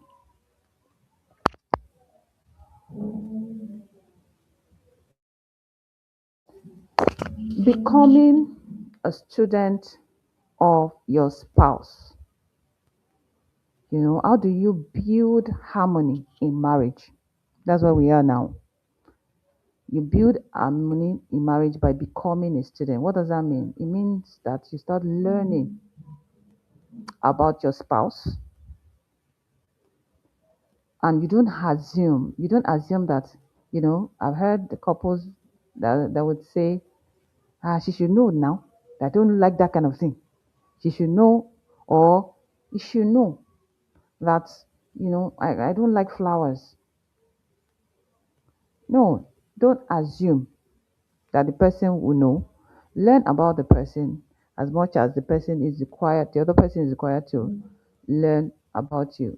What are the things, involved in becoming a student of your spouse? Love. Now, different people have different love languages. I'm sure we have heard that several times. That's not my love language. That's not her love language. That's not his love language. People, different people want to be loved differently. For example, as I mentioned, flower. Some people like flower. A lot of us, in my experience, a lot of women don't like flower. Somebody like me, you cannot bring flower. And my husband knows. Well, what will I do with flower? I can make flower myself. No, I don't want flower. That's not how to love me. So we have different love languages. Learn your own spouse love language. Then respect. Like I said, both need respect. Honor their opinion, efforts. I saw a couple yesterday, and the woman kept saying that with all these things that I've been doing, all I just want, she's not even asking for money. She's not asking that he brings too much. All I just want is for him to see me that I'm trying. But all he does is just come and say, please, where's my food? Where's, you know? All she wants is see me. Appreciation, same thing. That your spouse, that she's your spouse or he's your spouse doesn't, see finish happens a lot in marriage. The other person does something, no matter how little, appreciate properly. Say thank you. Then security. Build a relationship where your spouse knows I am safe with you, you're committed to us. I mean, in my experience, I've seen men and women, both of them, that we have begged, we have pleaded with, please tell your husband that you have HIV. No, I cannot. Please tell your wife, you know, and things like that. Though you may be thinking, if I tell him now, he will leave me. If I tell her now, she will leave me. But there will be some signs that the person can pick up sometimes, apart from the fact that that's totally wrong. You not giving them the choice of, you know, deciding to stay with you and taking care of themselves, or, just staying in the marriage and even dying. So, security in marriage, that I know that I can be free with my husband, I can be intimate with him or her without being afraid. Then encouragement, just like the story of that woman, that all she wanted was just for the husband to say, well done, I see you. It is very important to learn, to encourage your spouse. Be the voice that reminds. I remember one of my friends, her husband, huge, tall, and one day, and she is, brief and robust.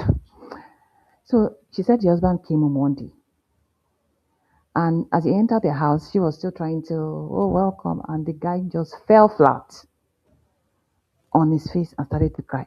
She said she was scared. That what? And that the husband was a very strong person. So it really scared her. What happened? She had gathered some strength and told her, I've just been fired.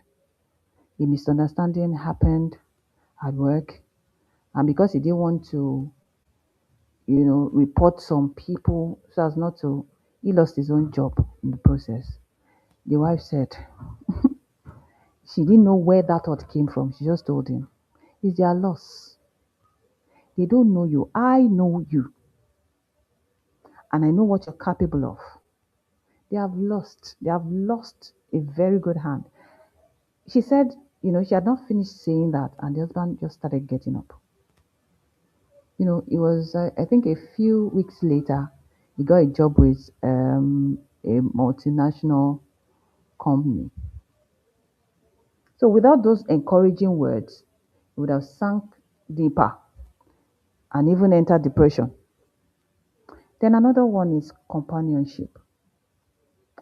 A lot of women, my professional experience in couples therapy, a lot of women that I discovered these days, they will tell you, okay, let him be doing whatever he likes now. By the time my children are grown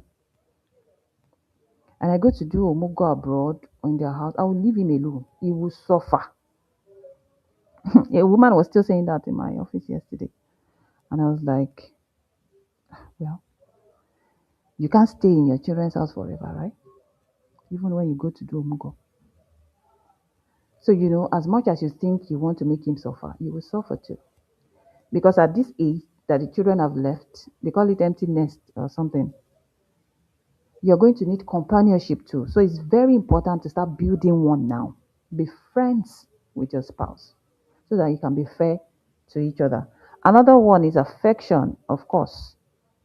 Affection is important, not necessarily sexual intercourse, because we have some couples that can't even have that anymore because one of them had an accident or developed an illness that will not, but if there's a healthy affection, it will make up for that time.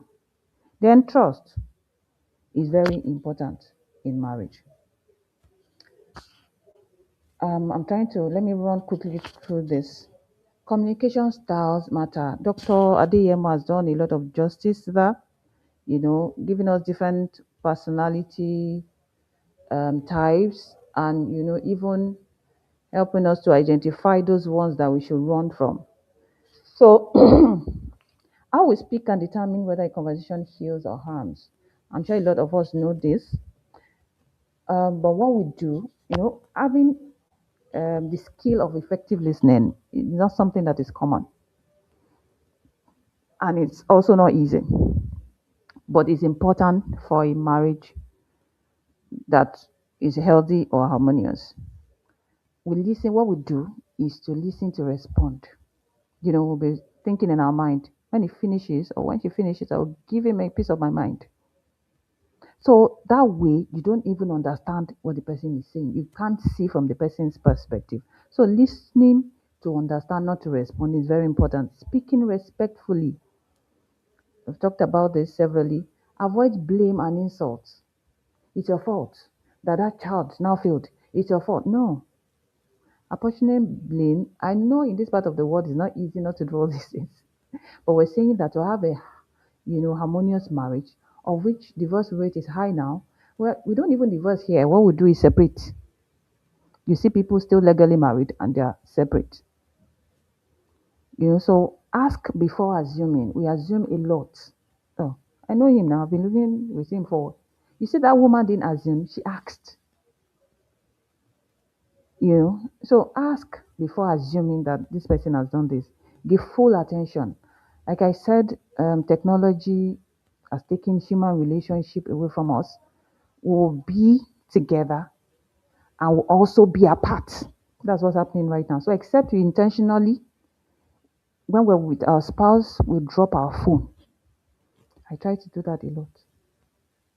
We drop our phone and have human relationship.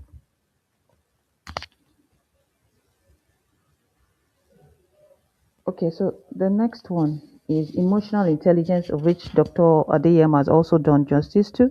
Recognizing your own emotion. They're saying feelings are information, not weapons. So that means that if you're feeling sad, for example, it's telling you that something is not right. Not that, you should use that as a weapon against your spouse. Please, let me be. I'm sad right now. No. Your feelings are telling you that something is not.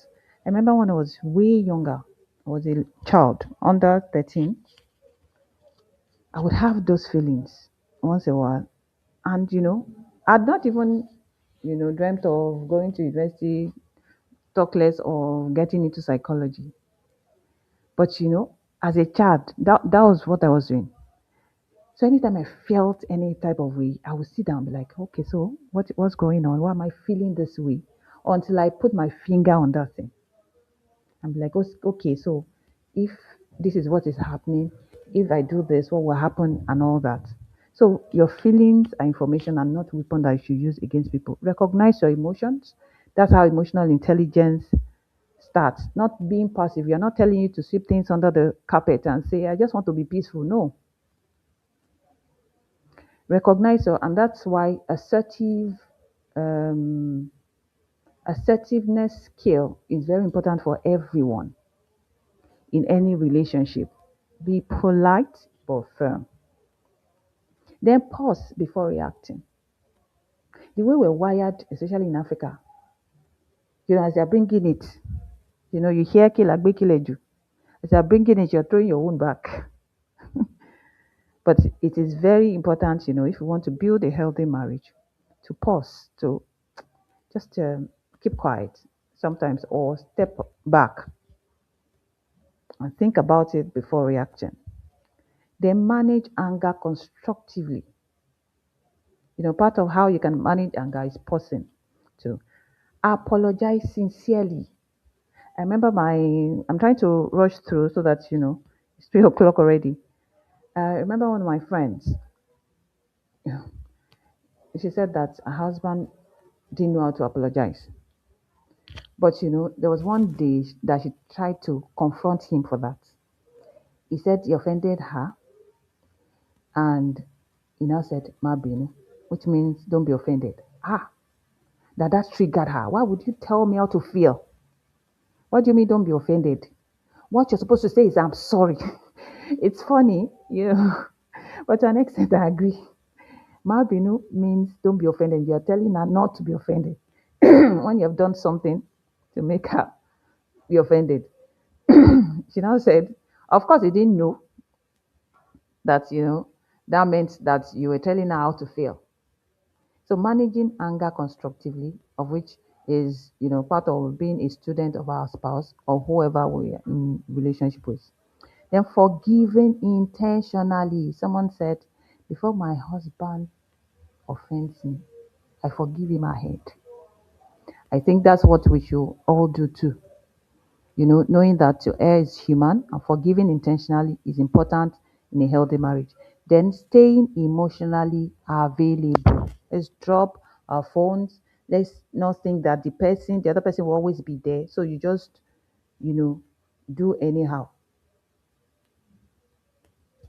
Then the next one is the heart of harmony is this empathy that Dr. Deyama also, talked about. Empathy is putting yourself in another person's shoes, understanding before correcting. You listen without interrupting, of which is very difficult for us in effective communication. Listening without interrupting is very difficult, especially in this part of the world. So, building a healthy marriage is something that we need to, learn. Validate feelings. I mean, this is looking like imago therapy to me, where no matter how pressed to talk that you are, you listen, you let the person speak. Then you say, I hear you, or you reiterate what the person has said to them. Sometimes you parrot, sometimes you paraphrase, so that the person confirms that that is what they are trying to pass across to you. Then avoid rushing to solutions. Of course, we know what that can do. Rushing to solution can make you apply or administer permanent solution to temporary problem. Then offer comfort before correction. For example, like my friend's husband came and he fell flat, and she offered the succor first before she now heard what happened. So if there were any faults of his, she would, of course, lovingly point it out because it was already down. Then try to see the issue from your spouse's perspective. Small habits, stronger marriage. Okay, somebody may be saying, if I buy her a pack of handkerchief or I buy him singlets, it's just too common. People buy those things a lot and it's small. So I wait till I have a lot of money. No, small habits. Daily investments create lasting. I know of a lady who was going through cancer. She didn't tell her husband because he was already having an extramarital affair. And so he wasn't interested in the marriage anymore. She just wasn't attractive to him anymore. And they had a child. So she couldn't tell him because he was already carried away by his mistress. So she called him one day and said, please, I want something from you for the next 1 month. I just need you to carry me like we used to do when we were newly married from the sitting room to the bedroom every evening. He said it didn't make sense to him because it was the husband that was narrating the story. He said it didn't make sense to him, but just 1 month to just let him be. He said the first day he carried her, he noticed that she had lost weight. For the first time in a long time, he looked at her. He didn't even realize that she was going through anything like that. He tried to ask questions. She was not saying anything. No, I'm fine. I'm okay. Meanwhile, she was going through cancer. So, daily investment, even though you may feel mechanical, you don't feel like it, at some point it will feel normal. So express gratitude. Just out of the blues, I appreciate you. I just want to express my gratitude to you. I see the way you take care of the children. I see the way you pay their school fees. I see you know, pray together where applicable. Some people don't pray together. Some people don't believe in. For people that believe in that, then eat together when possible. In this overstimulating, world now, it is almost impossible for both partners to stay together most of the time. Then laugh together. You can reminisce on things that passed, or if your spouse is a funny type, create time to be with him or her, just for that.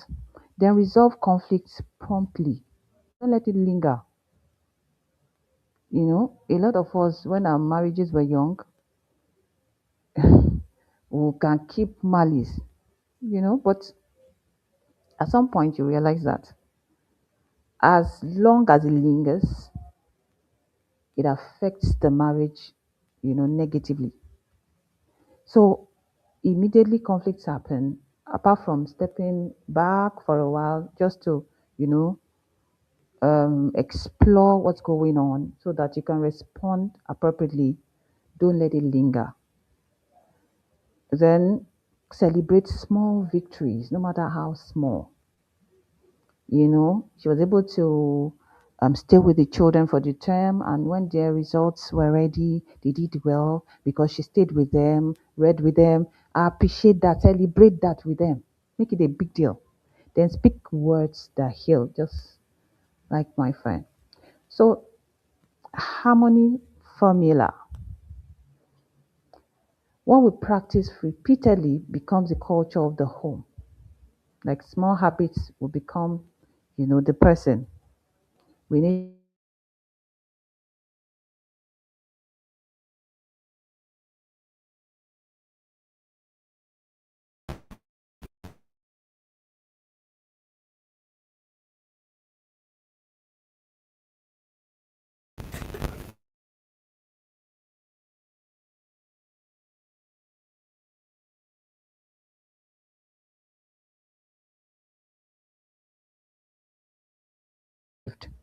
Then honest communication. Intimacy means seeing into me, see. That's what intimacy means. They were naked and they were not ashamed. So honest communication, because life is short. And marriage is not about feelings. It's not about you. It's not even about you. It's bigger than both of you. So, keeping your eyes on the goal is very important. And that's why you need honest communication. Financial partnership is important so that you don't run into debt where one person is financially reckless and the other person is very akagom. No, balance is very important. Then cooperative parenting, like we've said, I'm just summarizing, I'm running through the summary. Cooperative parenting, don't argue in front of the children. If you don't agree with your spouse, of which all of us are learning, make sure you sort it out privately and agree on how to raise the children together. Then healthy intimacy is very important. I've heard of spouses.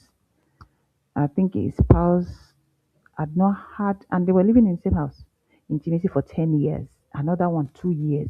These ones, they're even young in the marriage, just 2 years. And after the wedding, that the wife had their first child, for the next 2 years, no intimacy. And so it started to cause friction. So, of course, and they landed with us. So, emotional intelligence, as we've talked about, study your own feelings, know about your feelings. You can use them as weapons, you know, but let them be information ministers to you, your feelings. Then, empathy, putting yourself in the other person's shoes. Then, mutual respect. Both parties need respect, not just one person. Then, continuous commitment. Marriage at some point will feel like duty, but you have to continuously, because see finish will enter, and you know this person is not shacking you like it used to be, and feelings go up and down. Sometimes you feel, sometimes you don't feel. So at those times that you don't feel, you remember commitment. And I'm closing with the statement that harmony is not something we find, it is something we build. It is not a gift. It is something you are intentional about. One conversation, one act of kindness, and one decision at a time. Thank you very much.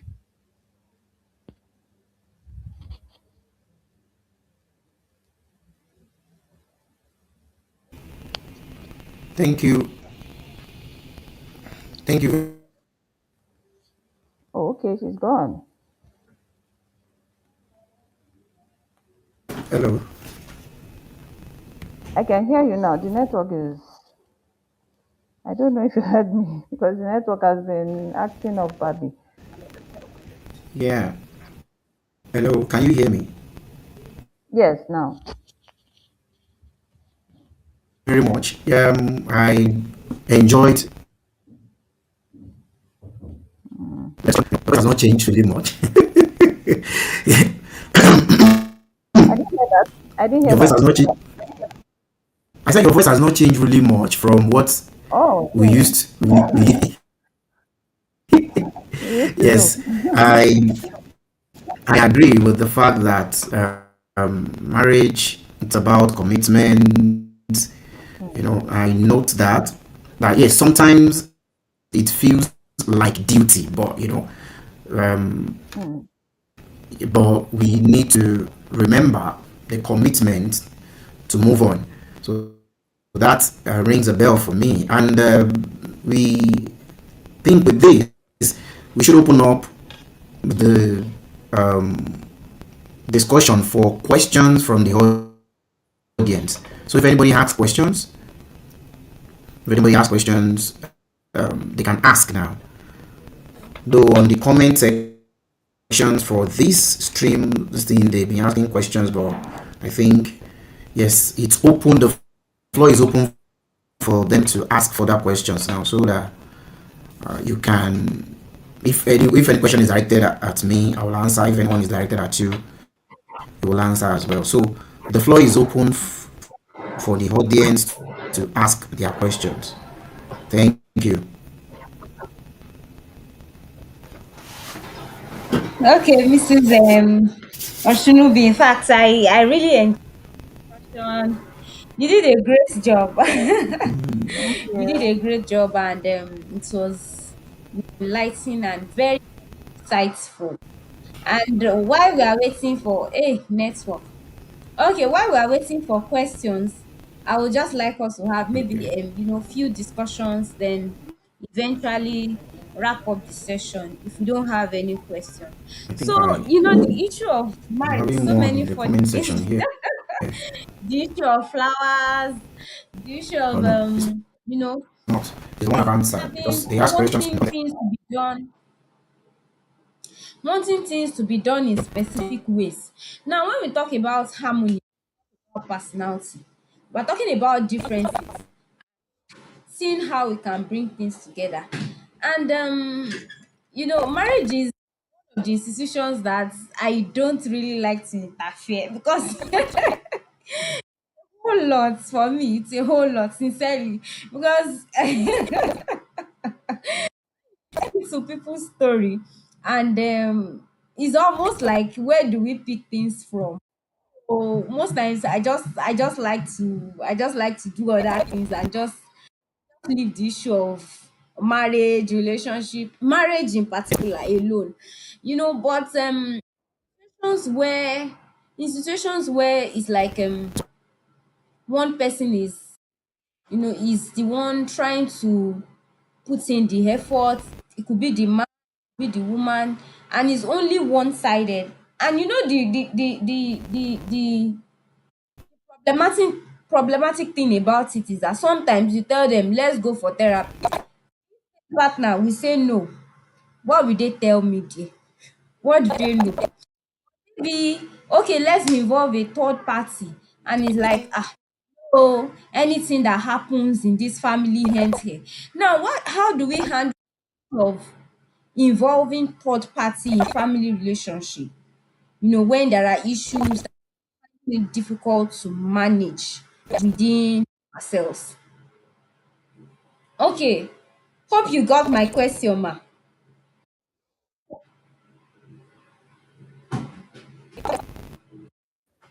Are you Yes, muted? I I got can't it. hear you. I've muted myself.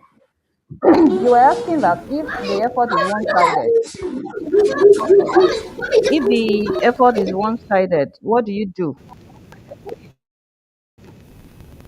How do you get them to seek therapy or help? Is that your question? Network is Yes, yes. yes, yes. So the case that I mentioned that I said happened in my office yesterday, of which several of it. First time that I met that couple, of which how they got to the hospital was through their child who was battling a lot. I'd known that they were going to end up in couples therapy. They try to even cover that aspect, but because we've seen patterns like that a lot of times, so I knew that. So I prepared too on how to get them to agree. Because most of the time, all these men, the Africanity in them will not let them, agree. So as a person or as a therapist, I've discovered a way to talk them into coming into therapy. So yesterday, when they started the conversation, they just came out of the blues. In fact, I actually thought that they were not, how people can do when they're in therapy. They'll be on and off like that. So I just saw them yesterday. Almost the whole family. And by the time they started, I sent them out, leaving the child. I was not like, whatever happens between them is none of your business. You understand me? Initially she was like, no. The children, they will want to take a particular side, especially if the effort is one sided, like you said. So, they will want to take So I was able to, by the grace of God, to disabuse her mind from there and say it is none of your business what happens between them. And so she agreed, and then I now called in the parents. I mean, like, for this child to be able to get effective treatment, couples therapy and family therapy will be part of our treatment. So what I did was to integrate their own treatment into hers, and that has worked, and that's how I was able to get them to come. If not, there's nothing I was going to say that will make the man come into therapy. So I hope your question has been answered. Yes, thank you, ma. So, Doctor Adeyemo, while you were presenting, I want to add question. Okay. Okay, so I would just want Okay. us to also reflect on personality disorder and the impact in marriage. What happens before marriage? Was it that the personality, because personality it's not something that comes up suddenly. It's an enduring pattern of behavior. Yeah. So what happens? What blinds people? What makes people, not pay attention to this behavior that's, say I saw the red flag, but I didn't pay attention.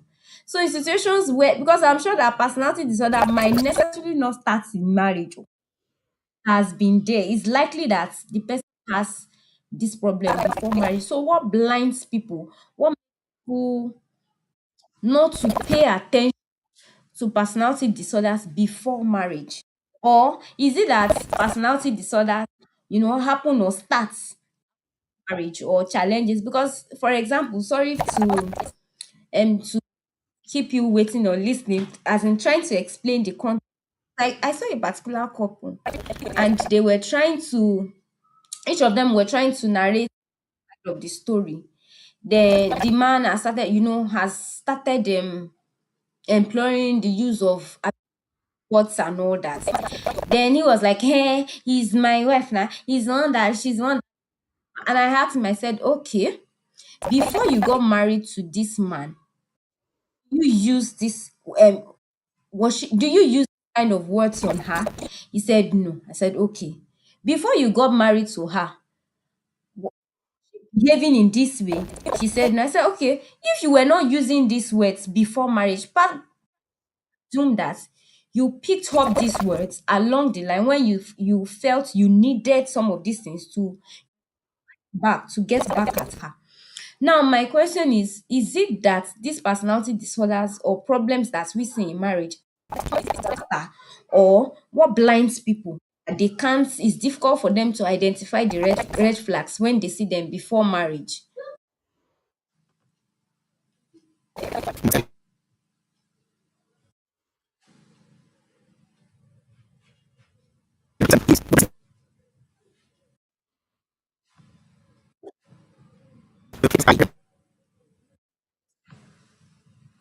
Can't hear you. The network.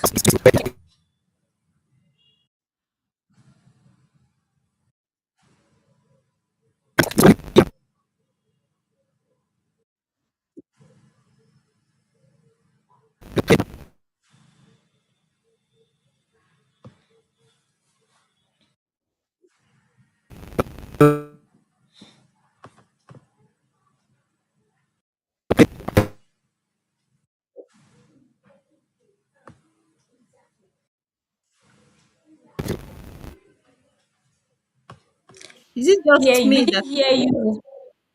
I I can't didn't. hear? Is it But I can hear We didn't hear you.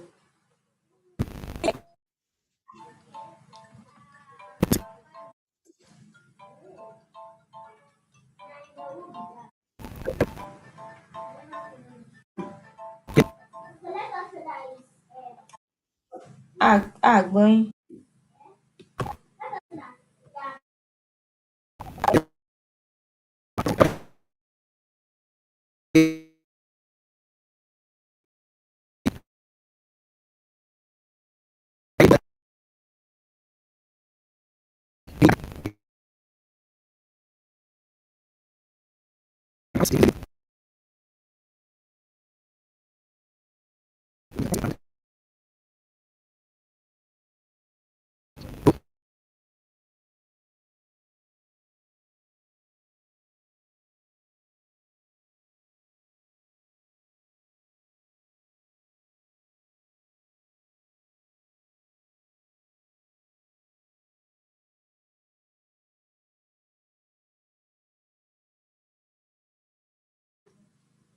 You're muted now.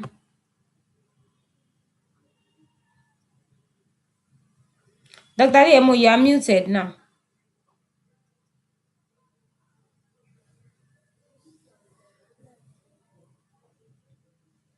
You're muted.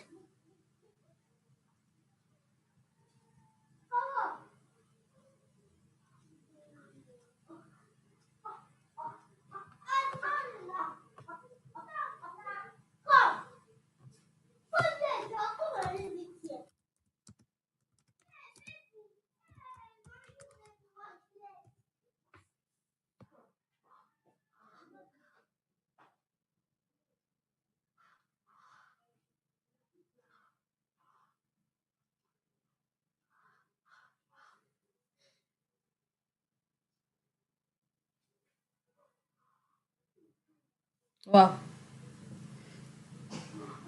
I don't know. We can't hear him. I think it can also hear us. The network is He said he can hear us. He can hear us, but we can't hear him. okay. Eh. Eh. Can Okay, you maybe now? you should speak. Yes, yes. Very clear. Okay. Okay, now let me rephrase the question if I think I'm still on the way. You ask questions about what blind people to see the red flags in the personality problems. Is that the question? Yes, yes. All right. All right, thank you. Yeah, it's something that has to do with a lot of factors. Where we grow up, the kind of family background that we have. I'm saying that because I've seen, even in my patients here, excuse me, where the patient was having daddy issues, right? The patient that was having daddy issues. Daddy issues are issues that my father should be there for me when I was much younger, and he should be able to, he should not abandon me. This person I'm talking about said that it was the daddy issue that made her, when we go to the main it was that issue that made her felt like eloping. As a matter of fact, she actually eloped with like a guy and ended up having three guys in her life, three marriages, all ended in the same way. Now she's said for the past 15 years now she has been alone, she's no longer. So one of the things I'm saying is that where you grow up, if you grow up in a dysfunctional family, having a dysfunctional family can be a predictor to you seeing red, because as a matter of fact, she said that she saw that this guy, older than her, very much older than her, and she saw that what she needed in relationship was not in the first guy. So but she didn't bother because she was not safe where she was living. So she just had to go. That's one way. The other way was that I heard about 2 days ago somebody saying that this one is very common, especially if you felt that you had waited for a very long time. Somebody saying that she felt led. Hear that she felt led by the spirit that this man is going to be my husband, and that it sounds very funny, and it ended that this man that the spirit said would be this lady's husband scammed her and she has not even come out of the scam. So that, yeah, we can be in that illusion of what the spirit sees. When you are seeing the red flags, please don't ignore them. Do not ignore the red flags. So seeing being spirit, it's very difficult, especially when you grow up in some churches where you should be able to marry the two together. Spirit leading you and what you are seeing. But she ignored what she was seeing, but think it didn't work out. So that's another example. Now, with what you said, personality disorders don't grow in the marriage. Mind that word. They don't grow in the. It is an enduring pattern, and it's been there all the time, right? It's like somebody asked questions about narcissistic personality on the comments here, and I was explaining that it starts from the time the person is much younger, where you've given